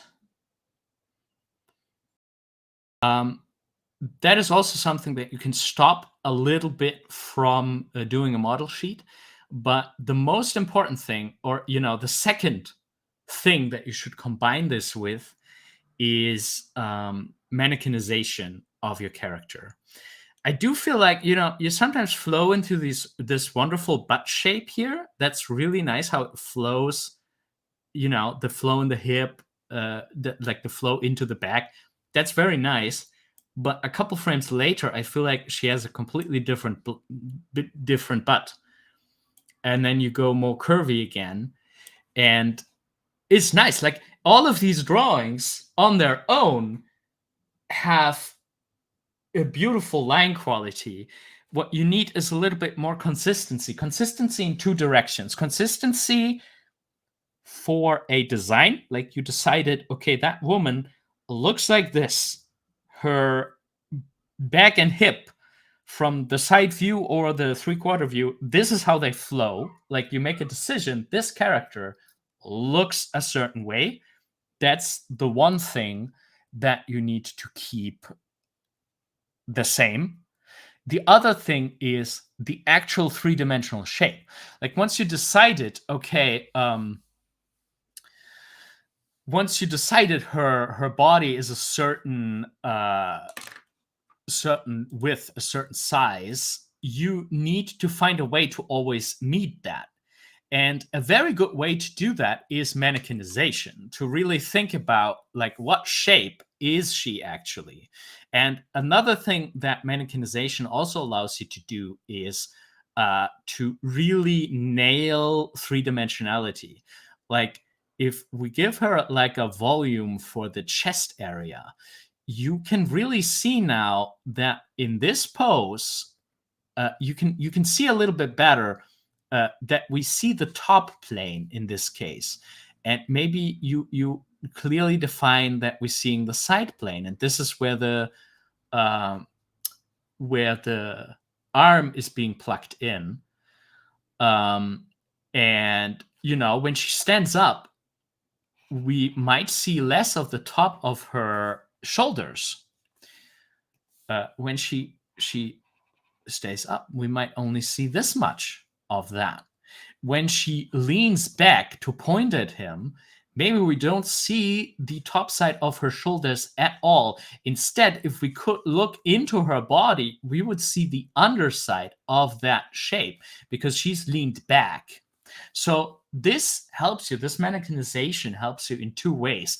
It helps you to make your shapes more three-dimensional, and it helps you to make your design consistent. Does that make sense?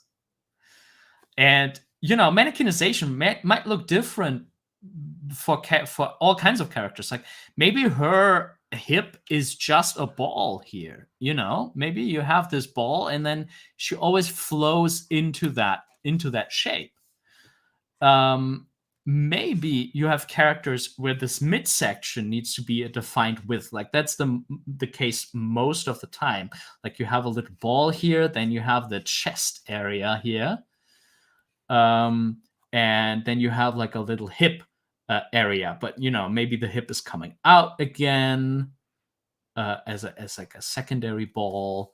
And this really helps you to construct all kinds of different bodies. Like, does the chest look like? That I'm sure you are familiar with the basics. Like you have enough of a drawing understanding to know these things. The problem sometimes is that knowing about something and forcing you to use it consistently is two different things. Yeah, I think Eidolon says it pretty well.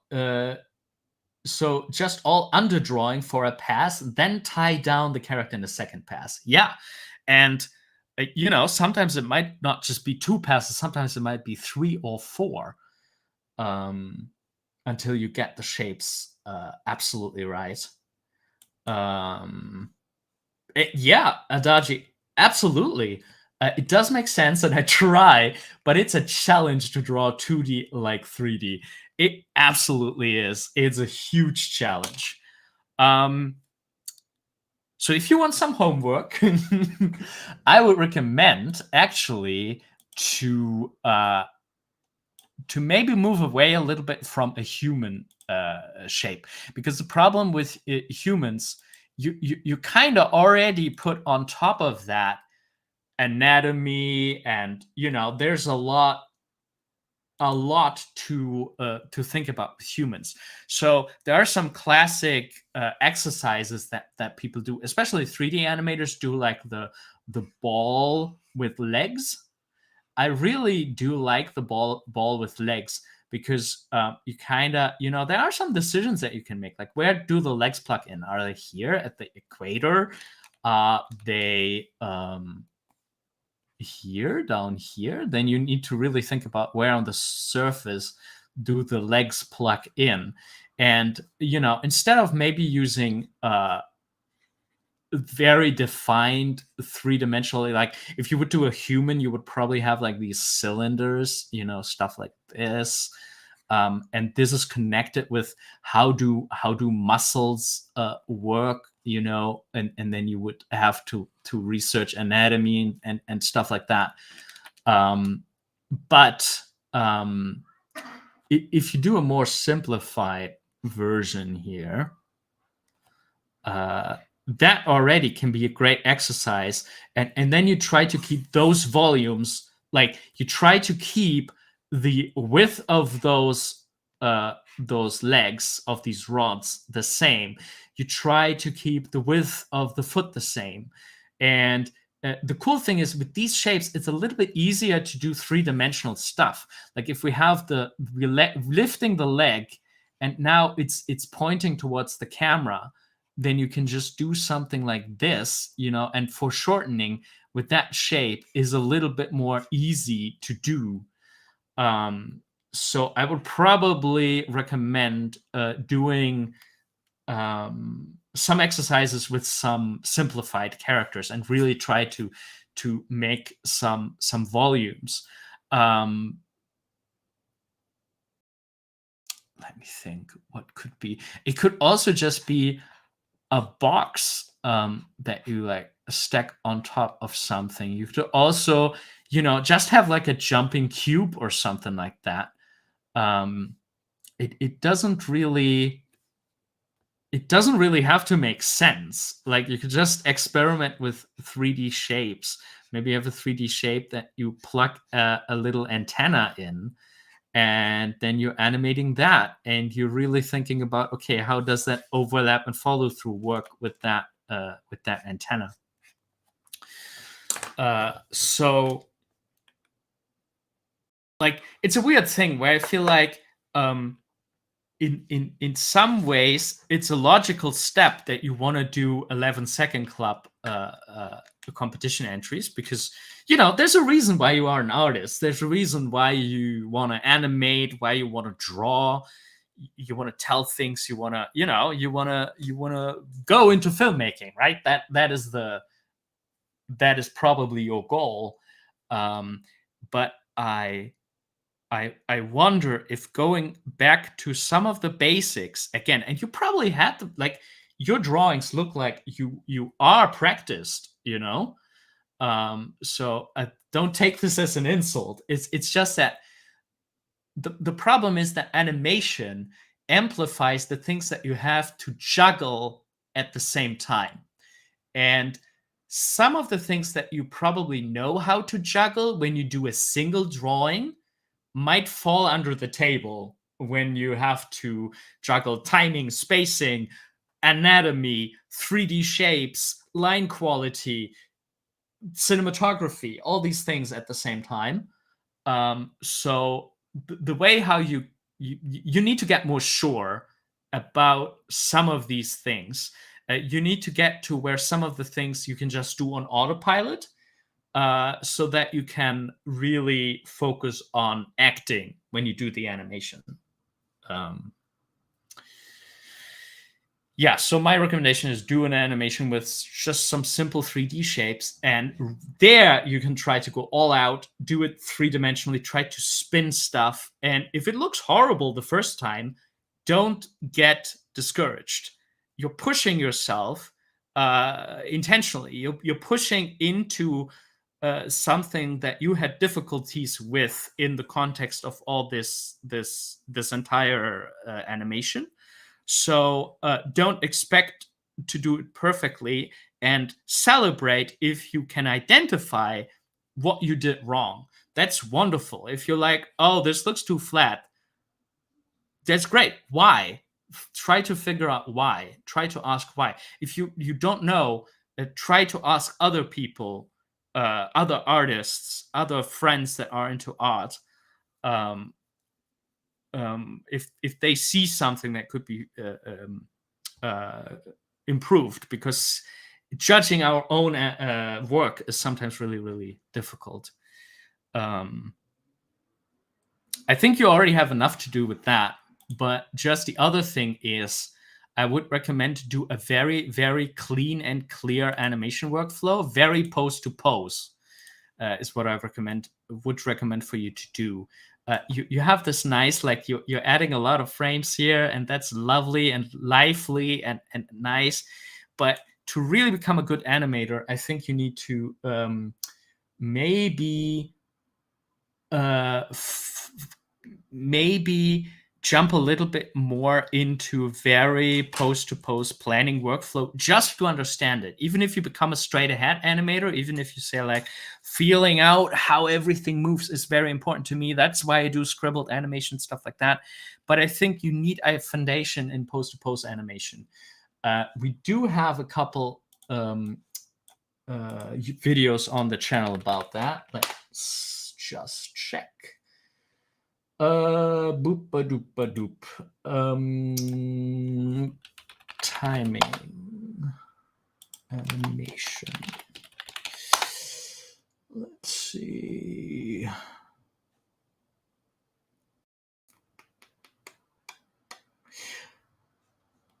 Okay, so I'm gonna put a link into the Chat. Link, Adresse kopieren hier. There we go. So this is a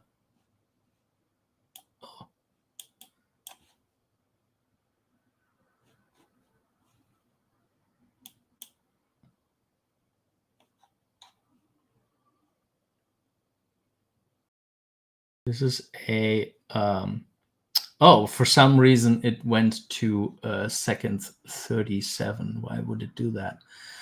Yeah, but that animation, that whole playlist, maybe you also want to check out a couple of videos before to really plan your animation post to post. And there's some tips on how to think about the timing and how to construct the timing with timing charts. 10 people already watched it. Wonderful.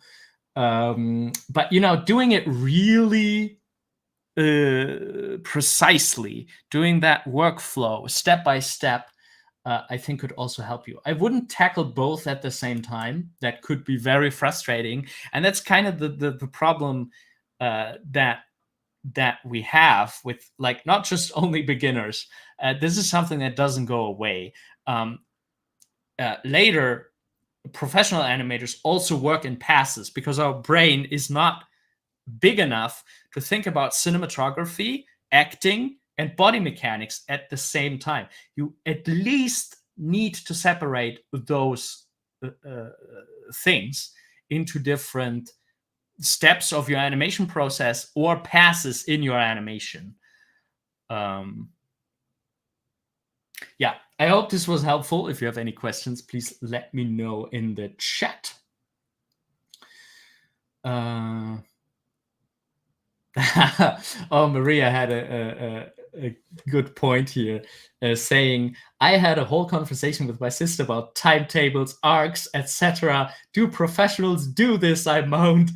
Probably, she said, but on autopilot at this point. That's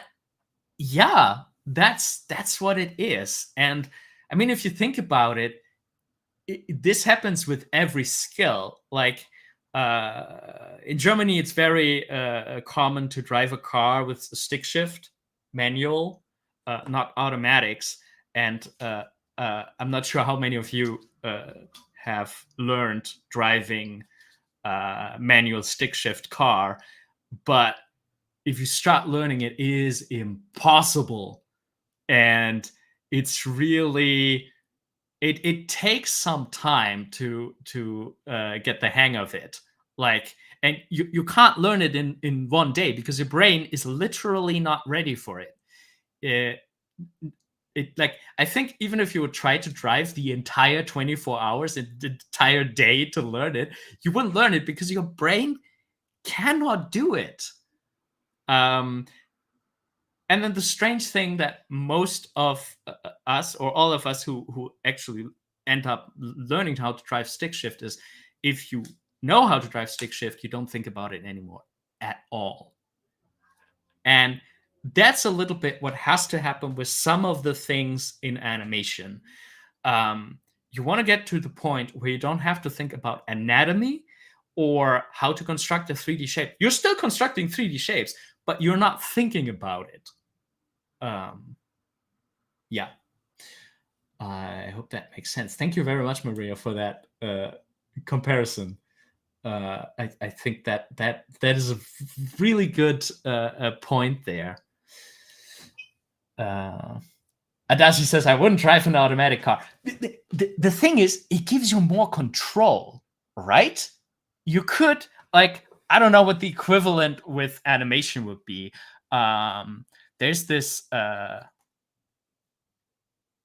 is it called? There's this animation software that takes care of the body mechanics. It's a 3D software.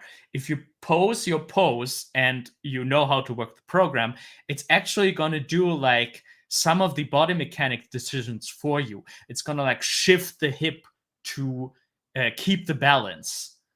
Cascadeur is the name of the program, 3D software. You can set up poses and the software automatically will do certain body mechanic corrections to do it, which is awesome. What I'm worried about a little bit is that if beginners only use that software, they might not be able to do it on their own without that software, which, you know, maybe you want to make that trade. maybe that's okay for you if you say, hey, this is animation in the year 2024. If I don't have to think that much about body mechanics, I'm going to take all the help that I can get. Or, you know, the goal could be like, hey, I want to fully understand it. I want to, you know, in the worst conditions, just having pen and paper, no tool that helps me with this. I only want to have my brain to do it. Then, unfortunately, you need to go through a lot of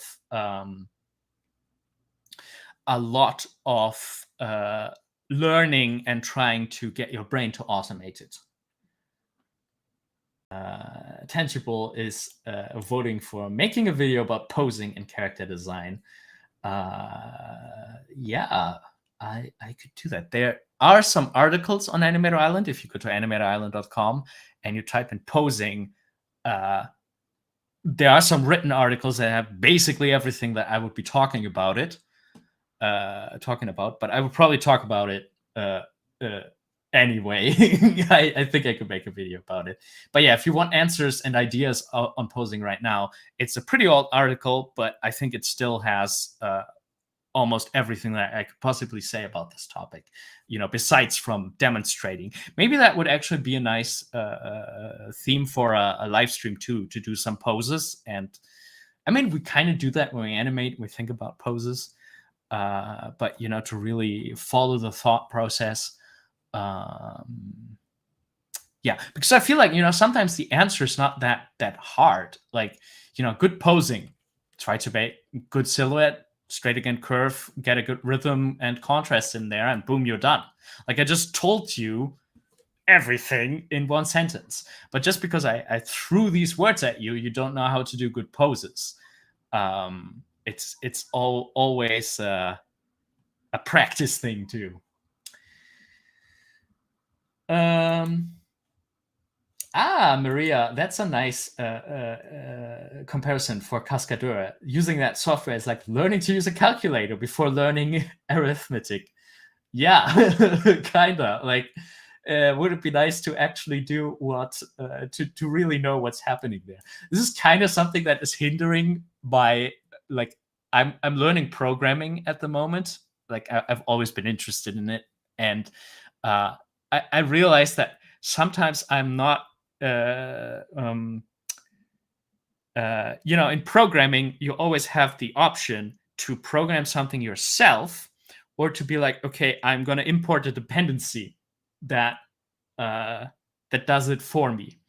And I find it hard to decide, like, what do I draw into my project as a dependency, and where I'm like, no, I'm going to do this from scratch on my own because I want to know how it works. It's a problem that you have in all kinds of skills. Yeah. Okay. If there are not any concrete questions, I think I wanna go to the next one.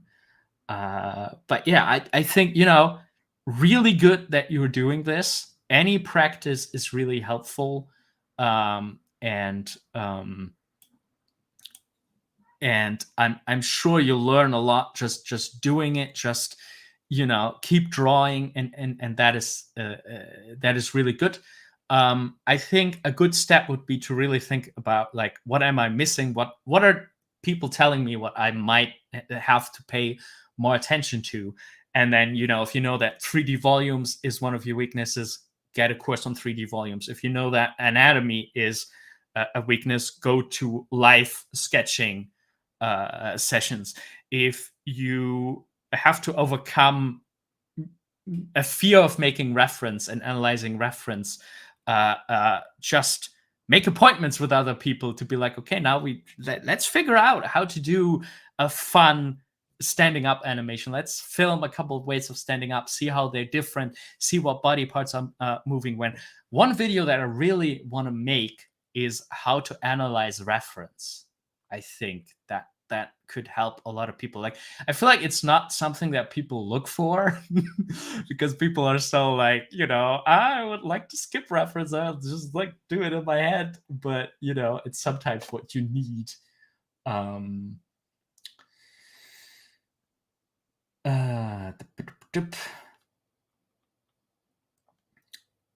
Tangible asks, can you give us some advice about smooth and clear animation? When I animate, it feels too messy. Since you already said you watched the video on timing, that is kinda one of the biggest things to have really clear structured timing charts. It also depends a little bit of how complex your character is, because there is this point where it just gets messy, because at some point, like, if you start blocking out your animation, you can have one timing chart, one post to post sequence for your entire body. Then it gets a little bit more complex as you say, like, okay, my chest arrives somewhere, and then a little bit later my head arrives there. That's the first fork where it gets messy, because all of a sudden you don't have one timing charts, you have two. You have one for the chest coming up, and then one for the head continuing, or the entire animation of the head. And then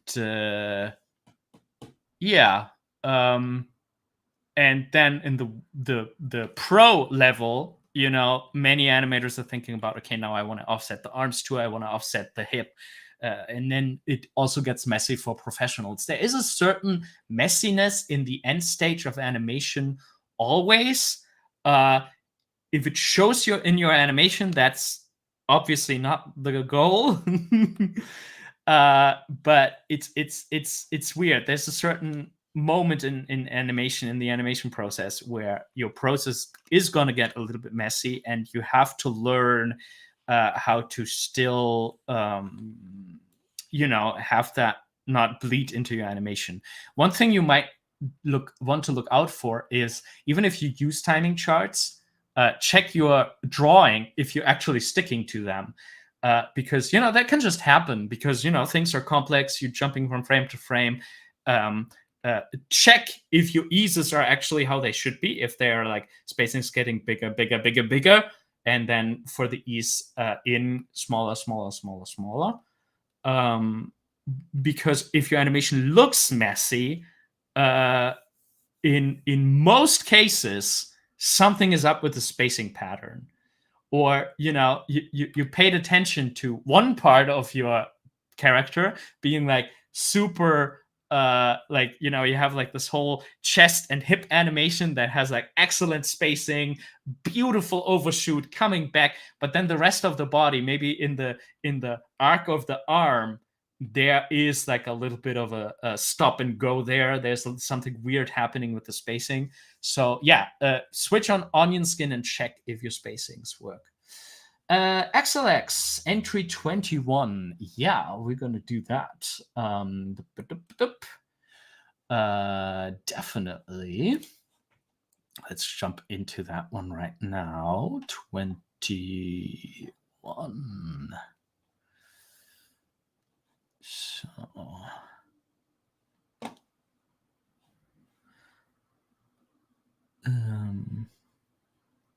it's a 3D one, or which one is it? Stream. There we go. Oh, I guess the one that says Alex, huh? Just a second. I talked so much. I just need to drink a sip of water.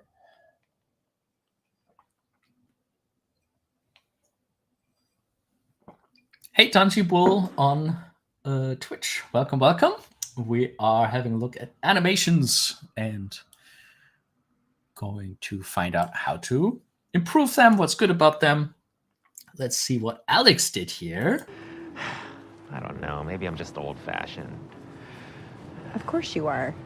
Timmy, you're a dinosaur. And you are not good at pep talks. But you're the last dinosaur. Oh, nice. I don't know. It's kind of like the first entry. Alex says, I was surprised that my entry at number 1 had a similar concept. So yeah, here is number 1 with the human. Very awesome. Tangible just switched from YouTube to Twitch. I don't know. Maybe I'm just old-fashioned. Of course you are. Timmy, you're a dinosaur. And you are not good at pep talks. But you're the last dinosaur. There are a couple of things that I do really like about it acting-wise, is how you incorporate props. I do like that pushing away. Like, first of all, the way how you do this with the keyboard for the left hand and the right hand on the drawing tablet, that's really nice. Oh, Maria says there's a quill pen on the desk. I didn't see that. Yeah, that makes sense. That our old-fashioned character does some calligraphy. And you can kind of also see it in the modern setup. Like, there's like this attention to detail. Like, I almost like, this is not a detail, like character using the keypad to the side to do keyboard shortcuts. This is knowledge. You know about how this is, how a lot of people animate with the keyboard to the side to do the keyboard shortcuts. This is secret knowledge that you have because you also happen to be an animator. And now, so circling back to reference, now let's imagine you are animating something that you are not an expert in. Maybe a character is cooking. How do professional chefs you can see that in Ratatouille. They really thought about, like, it's even part of the movie where the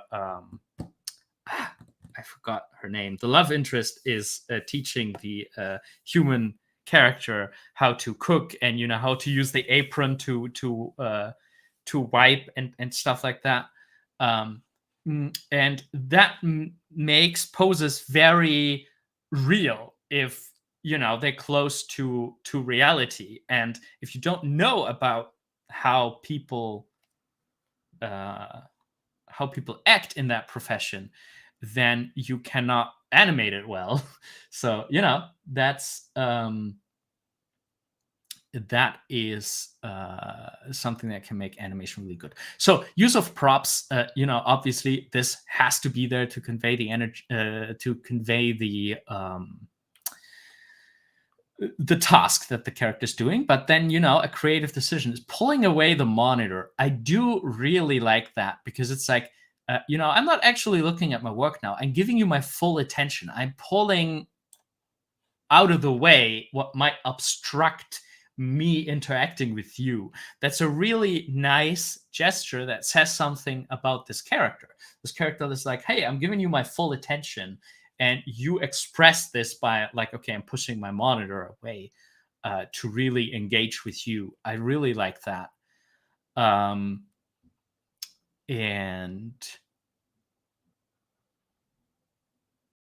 the way how she puts the pen away, here, I really like that, because it's like it's kind of communicating the same point again, like putting it away, and then like being even more, okay, I'm engaging with you even more. That is really, really nice. Alex says, I took reference by myself using the monitor and props. Yeah, there you have it. It's also, if you do reference, you get ideas. If you're sitting there at the animation, at your animation workstation, and you're like, how do I animate this? You might not think about pushing the monitor out of the way. But if you're sitting there with a monitor in front of you, you could get the idea to push it away. So exposing yourself to the real world and the objects that the character has around it will give you new ideas on how to do certain things. So that's really nice. I don't know. Maybe I'm... Okay, we had this a couple times. I would fully commit to that breath. You also move on very quickly after that. I don't know. Like, just let it sit. Just let it drop down and sit there. No, yeah. And then, after at least 4 frames, 4 frames is like the minimum where people can recognize a hold. I don't know. Like, give it 2 steps, 2 clearly distinct steps. I don't know. Maybe I'm just old-fashioned. I do like how he's leading over. Like, you have first the head. Really nice, follow through, overlapping action. You have stuff doing different things at different times. That's really nice. Then you do the big gesture. And here, I also want to see some commitment. I don't know. Maybe I'm just old-fashioned. It's just old-fashioned. I feel like...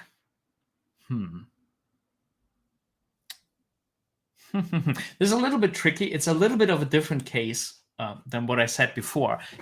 Like for the other character, it's a little bit more. It's a little bit easier, because the other character is like, you're wonderful, you're great. Like, the other character is really like wanting to place something in front of our character, like, see it here. And it's a little bit of a different case for the first character, because the first character is like, maybe I'm a dinosaur. Like, it's more wishy-washy, more like, which, it's difficult to find a pose for that at the one end clearly communicates this. At the other hand, there needs to be some commitment in your communication as the animator.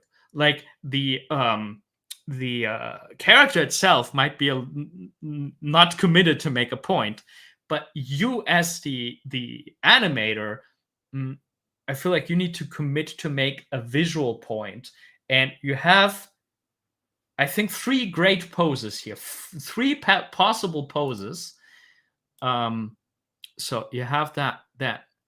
I would be very very careful with this one, because I feel like you could, even if it's a transition, even if it's a breakdown, I would probably not plan it that way in 2D. And I know, like, in 3D, it sometimes just happens that you get like these in between stages just from interpolation, but you're lingering in this pose for a couple of frames. So I would probably see that I get this more into the silhouette, even if it's just the breakdown. But I don't think it is the breakdown. I think it is a pose.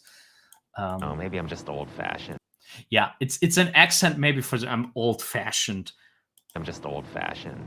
So by dropping the arm completely, I feel like you kind of backpedaling from the reaching out, from engaging with the other character, which I understand why you do this, because the pose makes sense. It's not like, I give up. Like, valid choice. The other pose is like, I'm connecting with you. Hey, person over there. And I think you need to decide for one or the other more.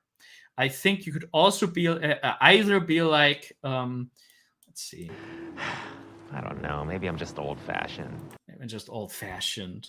And kind of commit to the like throw in your direction. Maybe I'm just old-fashioned. Like, kind of like wipe it away. I want to wipe it out of the conversation, but then just drop it a little bit and hold it there. So this whole section of the animation is about, I'm wiping it out of the way and just settle a little bit from it.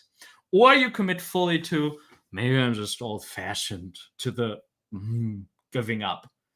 I wouldn't mix the two in that short amount of time. And this is a classic animator problem, because we spend so much time with the short amount of time that we think like, hey, maybe I can sneak another aspect into here. Maybe I can sneak, maybe I can make 2 points in that time.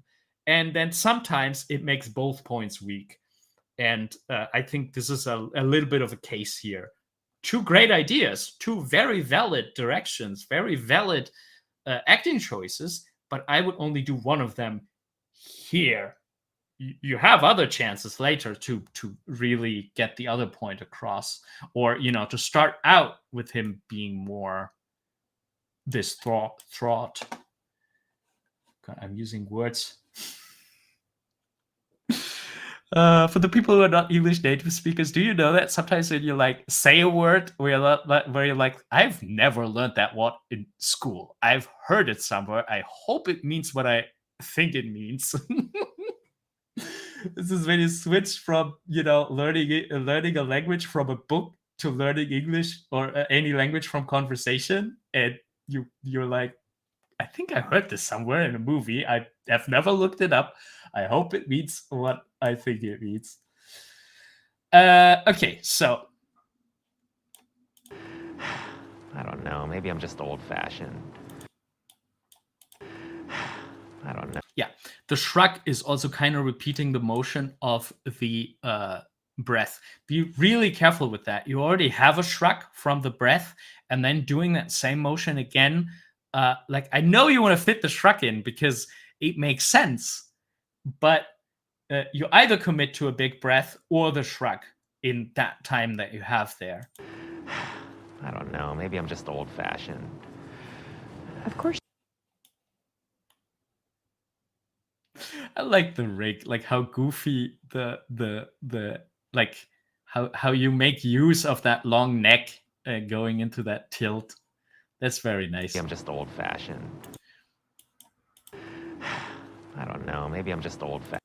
I wonder, like, if you want to have some more dimensionality, because I think the reason why you do this is because you're like, I wish I could do something more to bring a point across.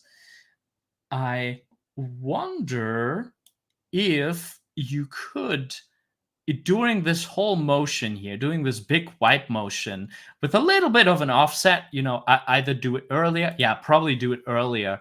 I think what you could do is you could pull down the hand a little bit.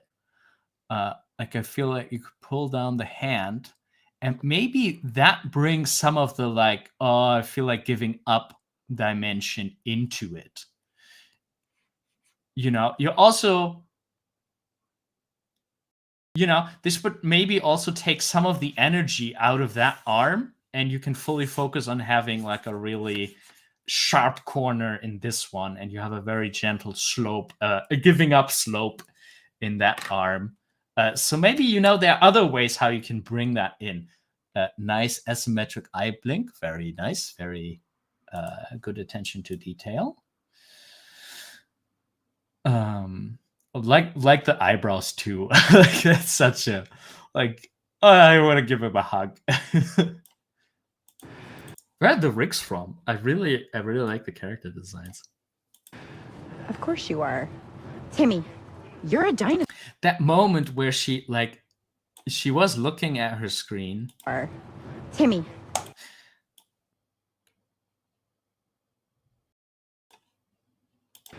Of course you are. I think what I would do to give it that like extra polish. Of course you are. Timmy. Okay, there are a few things here, mostly polished stuff. I would work more with eye darts here, because especially if she's focused on something on screen, her eyes would probably, dart from here to dart to here, it's minimal, but she would probably be like tick, tick, tick, tick, tick, tick, constantly dart a little bit back and forth. There's also a nice little, like, if people talk to someone, I'm not sure how well you can see if I'm trying to make my eyes a little bit wider. If I'm like, let's see, can you see this? If I'm doing something here and I have my eyes focus and move, and then I look at something over there, like somebody just said something to me, my eyes would probably instinctively dart over. Like I would be busy here, have my eye darts and my thought process in that direction. Not sure how well you can see that. Okay, I have my eye darts and look in that direction. Then somebody talks to me and I have like a tiny head turn and maybe a glance over. And then I go back, finish up what I'm doing. Like, I try to do it like in a row now. Like I'm looking here. Like, a little bit of a double take. I think that could be some nice juicy detail here to be like, he's talking to me. Oh, I can't just do this over the shoulder. Like, this is more important. So last click here. Okay, what's going on? I think that might be nice. Oh, Maria says, needing to commit to one or another action is common problem in life playwriting and acting too. Yeah, that's very nice to know. And it makes a lot of sense, because if you're trying to do too much in both acting, writing, and everything, that can be a problem that probably a lot of creatives have.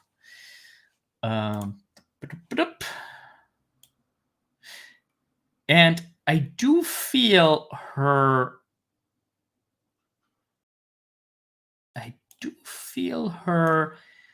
the motion of drawing. Of course you are. Timmy. I don't feel like the tip has contact with the glass somehow. Like something isn't. Of course you are. There is this moment here. I read this, like, even if it's not, I read this as the tip of the pen leaving the glass of the Cintiq. I don't think I would do that at this point. Of course you are. Timmy. So here's the thing. It almost I think if you do this as a gesture, which you might have seen in your reference, because I feel like if we draw, we sometimes gesture like this. I would animate I would animate the hell out of this detail. I would make very sure that I would have like a going up and then just a drop. Typical bouncing ball, faster, faster, faster, slam into the glass. So you have this nice little boop that nobody could confuse with like drawing on the surface. Just have a boop there. The motions for drawing, I feel like are faster. They never go into this territory of like this. They always are like, and I mean, it might be different for 3D animation software. Let me think. I feel like 3D animation software would be even more different. You would go like in a clear line somewhere, click on something. Like, I don't know. Like, I feel like you could sharpen that detail a little bit. It's a detail, of course. But you know, maybe there is something that can be done there. You're a dinosaur. Love that whole part. You're a dinosaur. Okay, there's one thing about the reaching out hand like that. First of all, it poses a little bit muddy because, you know, the lower arm is kind of hidden. Sometimes that's a good thing. Sometimes you want to do that.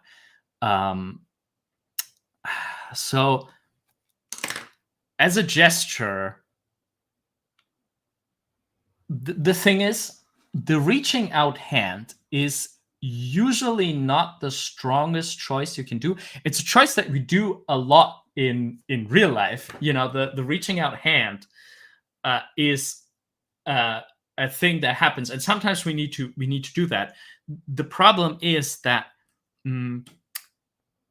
it's a generic choice that we see often in real life. So if it's not done very well and very fitting, it has a little bit of the effect like, you know, this is one of the motions that we see every day. And if you animate it a little bit off, it reads as a lot off in the viewer's mind.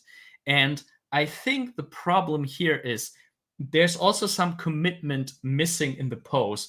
If you look at how the fingers are spread, like it's between, if you know, if there would be a lot of tension, like she immediately realized, oh, there's an important topic for you, I would totally commit to like a fanned out hand like that, you know, and have her really be like, oh my god, let me help you with that, to go like full like I'm gonna jump into here. If it's not that strong of a hey, I wanna jump in there, which, you know, the voice, the audio could be kind of pushed in both directions. If you say you want it to be a little bit weaker, I think I would do that typical finger grouping. I would do that typical, like, you know, you have like 3 fingers grouped together and one sticking out. So you avoid a little bit the regularity of that pose. I'm sure you've heard of, you know, similar things like that with finger poses. And then I would also question the whole: is this the right generic outreach? Because you know, there's like sometimes we do like this chopping, sometimes we do the giving, sometimes we do the, you know, calm down. This can also read a little bit as condescending, but yeah. So I think there is some pushing that you can do with that pose, especially because, you know, I have such a beautiful, like, I love the other hand, like with that grouping of the finger. I wonder if you could have like some more curve here, even, you know, like this one. I really like. It makes sense that these fingers are outstretched because of they're holding the pen, and then maybe this one curves around the monitor. Like that's very nice. There's a lot of nice stuff going on there.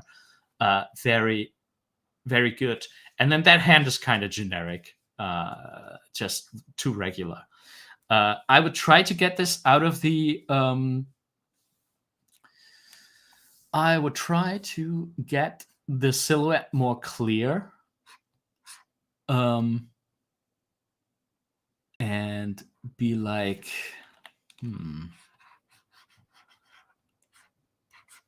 you know, something where you can see the elbow, something where you can see, you know, a little bit of the lower arm. I think would serve it well. I'm also wondering if this looks too spidery, which, you know, it can happen if you have an angle here, and then you have all the fingers angling out. We sometimes get a very there's a lot of complexity in that one pose, and sometimes you might want to take a little bit of these visual spikiness. You know, you have a spike here, all the fingers are spiking. Maybe, you know, you could make a weaker pose, like that. I don't know, like something in front of her body would probably be seen as a lot less aggressive, not in an acting sense, but in a visual sense. You know, if you have a lot of angles, it kind of puts a lot of aggressiveness into the pose, which I think is why I think it's really nice that you have just a almost straight line here. You have a nice straight against curve kind of thing. But that pose, I think if you nail that down, if you modify that a little bit, as weird as this sound, I think it will lift the entire piece up. I feel like, I mean, it's a weird thing to say, but I feel like if this pose here had a more clear silhouette, and if this pose, like, great idea, great research done on the reference side. If you would have done something different with that hand, and you would have done something different with that hand and committed to that moment, I think you might have been a few places higher up. Because there's a lot of greatness in your animation, but it kind of goes under. And it's hard. Like, what you basically have to do is analyzing your animation while you're doing it. Not just planning it, which, you know, planning an animation includes a lot of analysis as well, you know, knowledge about how, like, the knowledge how to analyze animation and the knowledge how to do animation, it both comes from the same bucket of skill and bucket of knowledge. It's just sometimes really difficult to get the distance again after you planned all these wonderful things. You had all these great ideas, and your ideas are great, fit the animation really well, to then go in there with a fresh mind and be like, now I'm analyzing it, and get to the conclusion, hey, this is actually too much, is so hard. Or get to the conclusion, like, the problem, your pose is communicating what you want to communicate. You don't have the problem. You don't have the problem that you notice, oh, the pose isn't communicating what I want to communicate. It is. That's why the pose is not sticking out to you. But to be like, is it communicating as strongly as it could be? Do I really stick to my point? You know, those are further questions that you need to answer after you've done the planning, after you've done the first pass. I don't know. Does that make sense? It's like, I feel like this is why it's so hard. Like, for the 11-second club, critiquing somebody who is almost perfect is really easy, because you can always go like, oh, this is fantastic. This is fantastic. This is well done for that reason. Critiquing somebody who's right at the beginning is also very easy for me, because I'm like, yeah, hey, sit down, learn about timing. Timing works like this. You know, I can go right back to the textbook. And then critiquing something like this, where you're already at a very high level, you know how to work the software, you know a lot about posing, you know a lot about timing, you know all this stuff. You probably know most of what I just told you. But to then give you the tools to be like, hey, this is missing to be like really, really great. This is missing to take it from 20 to the first place is extremely hard to critique because, you know, you don't make huge mistakes, obviously. Yeah. All right. Let me see. And you are not good at pep talks. Like, I do like that too. Like this little, you are not good at pep talks, but it's also too much. Sore. And you are not good at pep. See, you're doing the you are not good at pep talks. You're almost going into like a word for word pantomime there. I totally understand. You have really good poses that fit to both of these words really well. It's just too much. Just be like, wait, what exactly is he saying? It's so crazy how I can critique for 2.5 hours and I still don't know the dialogue. This is another example for, you know, your brain can filter things out. And you are not good at pep talk. And you're not good at pep talk. Like, just do the same point. You're not good at pep talk. Like, no need to change from there to here. You're not good at pep talk. Works really well too. And that's another thing with reference, especially if we're doing it ourselves and we might be overthinking, then you might be thinking, I need a good pose for you and I need a good pose for pep talk, you know? And then you have that in your reference because you forced yourself to do it. You forced more poses into your reference because you were thinking before you shot the reference, you were thinking like, I need to pose for that and I need to pose for that. But maybe you don't.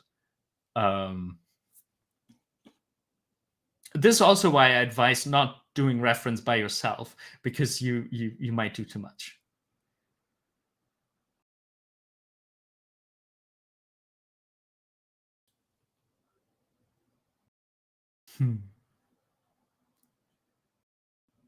Oh, okay. Really cool. This was my first ever entry, my first ever lip sync? Whoa. Your first ever entry and making place 21. That's really good. That's really good. Like, even for like you know, a Pixar animator could obviously coming in and knock an 11SecondClub entry out of the park, but you know, an animator who's a professional animator but does more like video game and corporate stuff and things like that, even then it's very difficult to score high on the 11SecondClub, because you know, there's a little bit of a culture in the 11SecondClub about you know, your idea needs to be original. You need to make really good acting choices around the voice and stuff like that. There's some, you know, a little bit of the 11SecondClub culture you have to learn to score really high. You know, that might also be something that people just intuitively pick up. So that's a very solid result. Awesome. Okay, cool. Well, I mean, for that, you're doing really well. I don't know. Maybe I'm just old-fashioned. Of course you are. That lip sync is really good. Oh, almost cursing on stream here. Let's have a look at it. I don't know. You're doing the breath really well. Also on her, I really like how her lip sync starts. I don't know. Maybe I'm just old-fashioned. Of course you are. Timmy, you're a dinosaur. And you are not good at pep talks. But you're the last dinosaur. Really good lip sync. Really nice. Facial expression, you could do a little bit more to push asymmetric face shapes. That gives like this last, you know, the last little bit of I mean, I feel like you have it's probably the resolution that I can't see it, like, especially because, you know, their rig is so nice and asymmetric. you could push kind of like, even if we see her fully frontal, to push asymmetry in the lip shapes even more. But I'm kind of reaching here. Like, I feel like you hit all the mouth shapes the right way. You have mouth shapes blending together, which is really important. And some people do wrong when they do the first lip sync. Like, you don't over enunciate. I don't know. Maybe I'm just old-fashioned. Of course you are. How focused she still is. That's really nice. Of course you are. Timmy, you're a dinosaur. Like, I don't know how much you can do in terms of facial expressions, but I feel like you do get a little bit of asymmetry in him because he's tilted, and one thing is slightly high, but it's solid. Like, this is a very solid part of that animation. Really nice. But you're the last dinosaur. I like this one. I like this like this whole last part of her with placing down the pen so carefully. But you're the last dinosaur. But you're the last dinosaur. Again, acting wise, I'm let's think about this a little bit more. First of all, posing just from a design standpoint, I would probably, since the hip is so clearly visible, I would see if I could push her a little bit more over to get like a nice arc. But because we had an arc with her in the direction the whole time, so maybe an arc in the other direction, maybe be more like no, new drawing. Maybe be like, hey, I'm leaning towards you even more.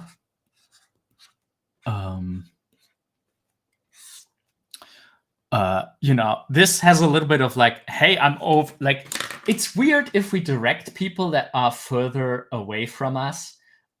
There's like a weird convention that we all know. Like, there's oh, it's on the table over there. It's on the table over there. Like, there is like it's on that table. It's on that table. There's like a distance we instinctively understand depending on how far we lean.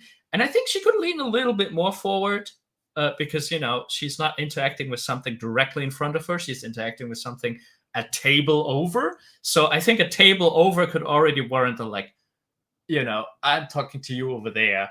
I think it could be, I'm probably overacting here, but it could be a little lean to the side, and then you get a nice tilted shoulder, which I think could be nice. I'm probably exaggerating that in the drawing right now. That pose, I'm not 100% sure about, because it's very defensive, very like I'm close to my chest, while the pose before was reaching out so much. Maybe reversed, that would make more sense, to be like, oh, what are you doing? And then open up and do that thing with the pushing the screen away. You're the last dinosaur. Then you would have, it was closed off, and then it was completely open. And now you have the situation where it's completely open, the pose before. That pose is very like, oh, I'm engaging with you. And then the last pose is, and she even does like that, I'm going to put the pen here, which makes me feel like, okay, I'm engaged with him even more. I'm stopping what I'm doing so much that I carefully place the pen aside. And then I kind of go into like a weak, stable pose, which it's like the choreography of the scene. Where does it start? Where does it end? Maybe if the hands were more relaxed while closer to her. Yeah, that could maybe work too. To be like, because I could imagine that there is a reason why you want to place them like this. Like, maybe she's a little bit shy, and maybe there's like romantic interest or something like that. That could that could explain this pose maybe you have an explanation. If you have a really clear reason for this pose, please let me know. Maybe I'm overlooking something. But I think you can go all out into a more extroverted pose, because so far I got very extroverted vibes from her. So I don't know. Maybe she would be like clearly like like leaning here and being like, "Hey, you're the last dinosaur." Maybe it's like a whole big like. This is a very generic, boring pose. I'm just like doing a generic point. But then do something cool with the like maybe the head drops to really lean forward. Maybe this is like a 3-dimensional thing. Like she's coming forward and really engaging with him and really being like, "You're the last dinosaur." Okay, that's kind of a generic pose. Okay, Alex, interesting point. I tried to show that she had pity on him or something like that.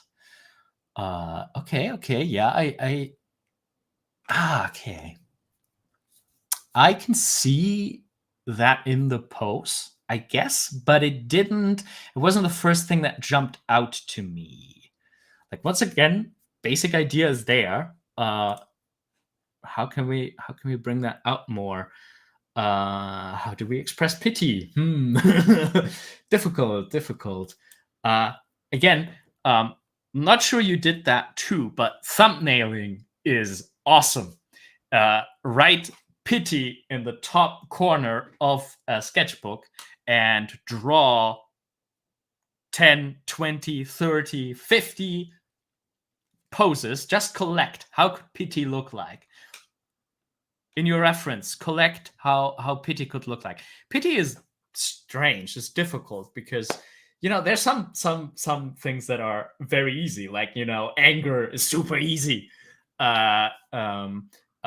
Shyness, protectiveness, super easy because it's an extreme. And pity is kind of soft, kind of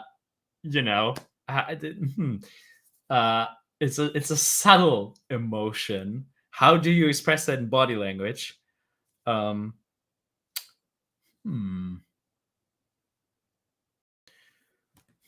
mean, facial expressions plays a big role of that. Then in that case, I would probably push the face. I probably push the face to be tilted. Definitely doing a tilt here. Doing much more with the eyebrows in that regard. Pushing the top of the eyebrows up here. And then I don't know, some asymmetricness of the mouth could really work there.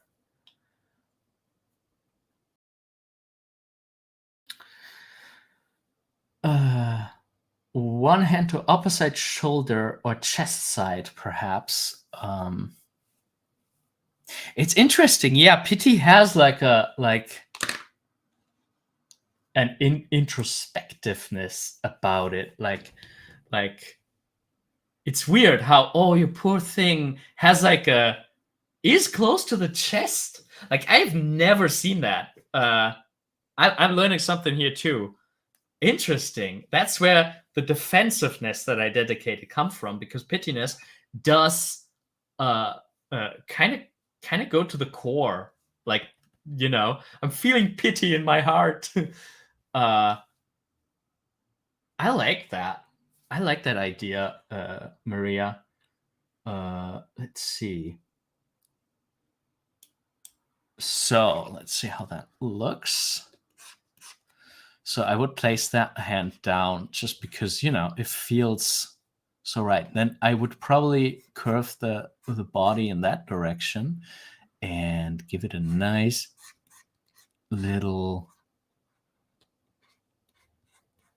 pat here to the shoulder. That could work. I mean, obviously, you would have to figure out how to make that clear and readable. But yeah, that would be one way to express pittiness. I feel like pittiness could also just make you think, like oh, you poor thing. Like, what can we do about that? What can we do about you becoming irrelevant? Yeah, but very, very nice. Like, I feel like you are on the right track with so many things. You have the right thought process. Sometimes I feel like it's to bring these thought back and check them. Did I really achieve that? Did I really do that? And writing an inner monologue could help you with that too. Like, oh, the poor guy. Then you could go in like, does my post really communicate? Oh, the poor guy. And then the hard part is to be brutally honest to yourself and be like, oh no, it doesn't communicate that yet. Does this post look interesting? Does this post is clear, readable? Is the silhouette good? Those things require brutal honesty because you sometimes tend to be more forgiving to yourself because you're like, I worked a lot on this pose. I did a lot of reference for it. I already worked hours on this. It's like just by the time that I've invested in it, we sometimes feel like, okay, that should be good enough now. I can't put more time into that. And sometimes you can't. Sometimes you can't put more time into that because, you probably have other things in life than this animation. And yeah, it's a little bit of theme what is going through here. If you do more animation, you get better at making, at getting to that 30th pose that really is the solution, that communicates well, is very readable, ticks all these check boxes, and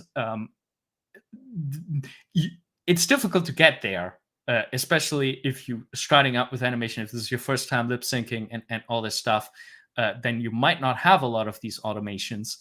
But yeah, you are on an excellent path. Really enjoyed your animation. Awesome ideas in there. I hope I could point you in some directions that make sense for you to sharpen your skills and look. And yeah, just really awesome that you jumped in, did this as your first lip sync project. Cool. Like, mission accomplished, I would say. Yeah, wonderful. I want to mention one more time that for anyone who likes the way how I talk about animation, how I analyze it and give you tips and tricks, I do have a group mentoring. Let's throw that up on screen once again. Here on animatorisland.com/group mentoring, you can read a little bit more about it. Basically, it's a monthly live session, a video call that we all meet in. You can bring whatever you're currently working on. I analyze it, draw over it, give you tips and tricks on how to improve it and how to form your skills in general, become a better animator. Very similar to how we did just now. It doesn't just have to be an animation. It can also be a story idea. It can be an animatic. It can just be the idea to animate something. I would love that, by the way. If somebody comes up with like, I want to animate this, and we start at the very beginning, that's sometimes more valuable than fixing something where some things are already too late because you're too far, and there's some basic things that you can't change about your animation anymore, especially in 2D animation. 3D animation, you can fix a lot. You can throw out poses, just do a couple poses differently. 2D sometimes is difficult. So I sometimes do like that when people just come with plans or how to make a portfolio. Is the person who was asking about how to make a portfolio, are you still here in the chat? Please let me know, because then we can talk about it a little bit more. If you're not here anymore, I'm sorry that the stream was so long. I'm pretty tired now, so I'm not sure how helpful I can, how much helpful stuff I can say right now. Yeah, Maria, very good point. Congrats to both Adagio and Alex. that you're throwing yourself into this. That's very good. And I think you both have a really good example. You got some, the 10,000 hours that you need to get practicing something. There's a wonderful way to do it. You got a nice little result there. You got a jumping off point for really analyzing, hey, what am I missing? Or what could I improve? What do I need to tackle next? Really get that in front of you and analyze it and see. So that's wonderful. Really well done. Yeah, okay. The person who wanted tips on how to do a portfolio seems to not be here anymore. Let's see if I can just say a couple general things. Then we do a more detailed thing later because maybe that person looks at the recording. So if you're making a portfolio for animation, you want to be noticed.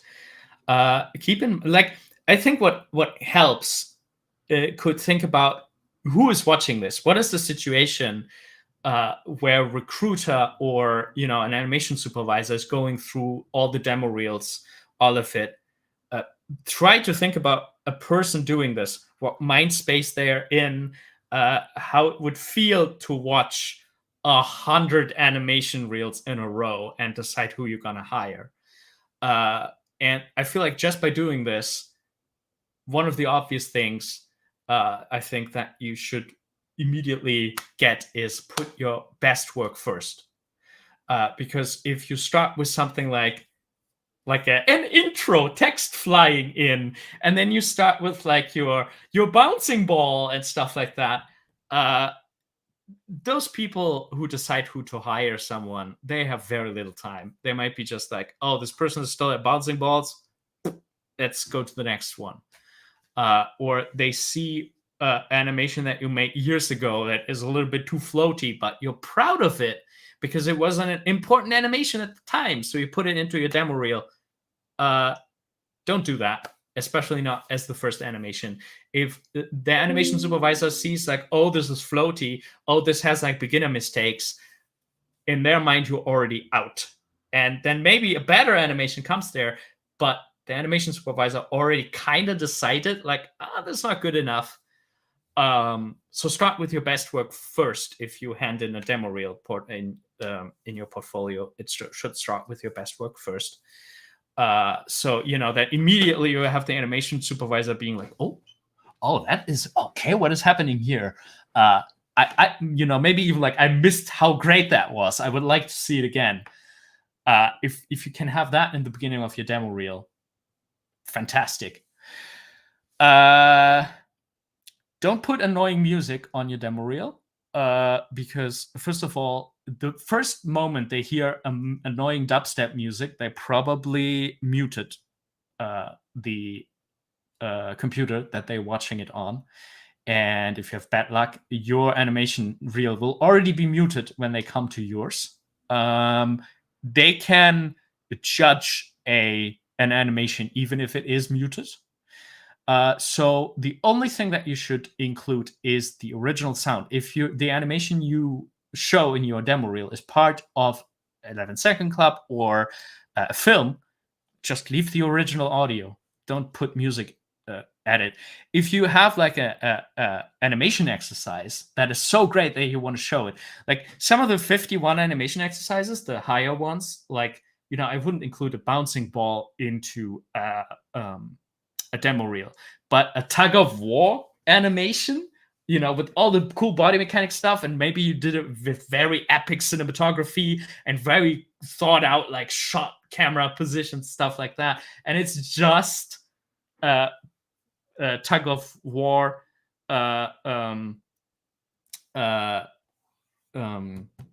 animation exercise, you can still include it, but maybe put sound design on it. Maybe have like really find some sound effects on freesound.org. Maybe do some Foley yourself with rustling with stuff on your desk. You can already make an awesome sound design. and that can just illustrate your animation. What else? There should be a little bit of a flow in it. If you include other people's work for context, gray it out.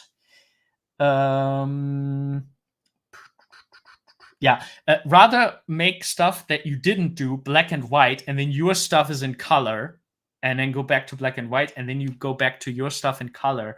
Then you don't need to put a lot of text. You could still put the text in small somewhere, but don't expect people to read like, I did rigging, lighting, this and that, and that. People will not pause to read that.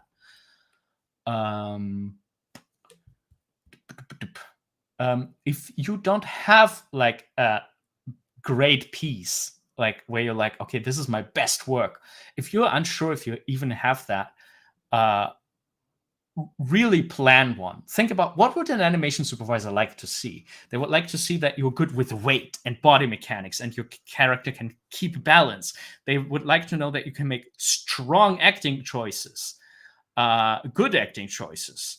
They would like to see that, that the details are right. Like if a character is touching something, do you have like a, do you just like place it there with an ease, or does it have like a contact moment? They want to see technically difficult stuff, like taking an object and playing around with it, and maybe having interlacing fingers, like stuff like that.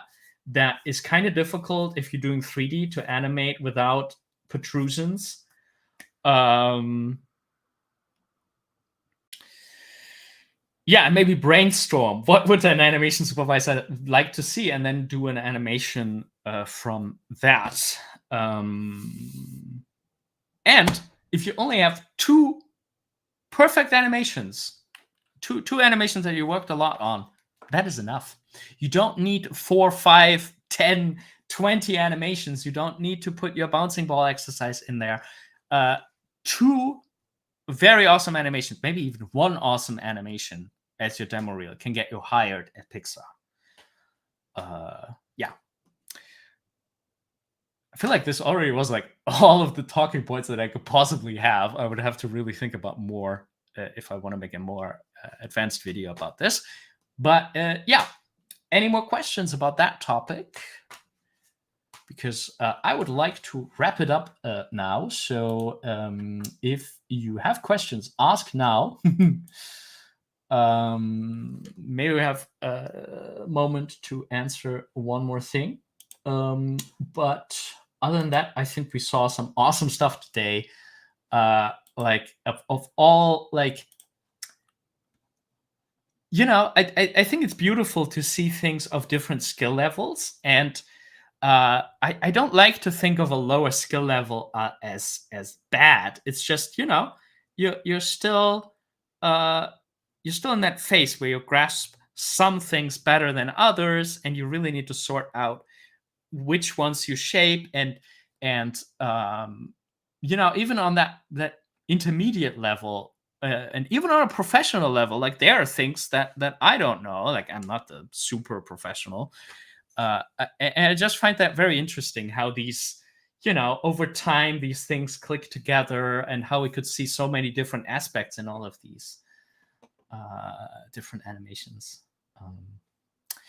Okay, if there is nothing more, I would say that's it for today. Let's play some more music, maybe.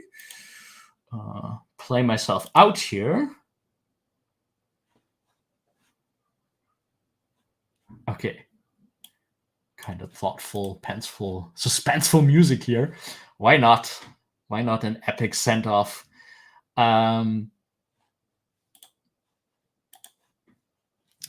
Thank you all so very much for participating today, for writing in the chat, for looking at my critique. I really appreciate it. If anyone wants to support me, you can do that on patreon.com/animatorisland. Thank you all for watching. I'm so looking forward to the next live streams. I hope you're having a fantastic day, fantastic week next week. And keep on animating, dive into the things that interest you. And if you ever do an 11-second club entry, I would love to see it and give my input on it. Yeah, take care of yourself. I'm looking forward to next time. Bye-bye.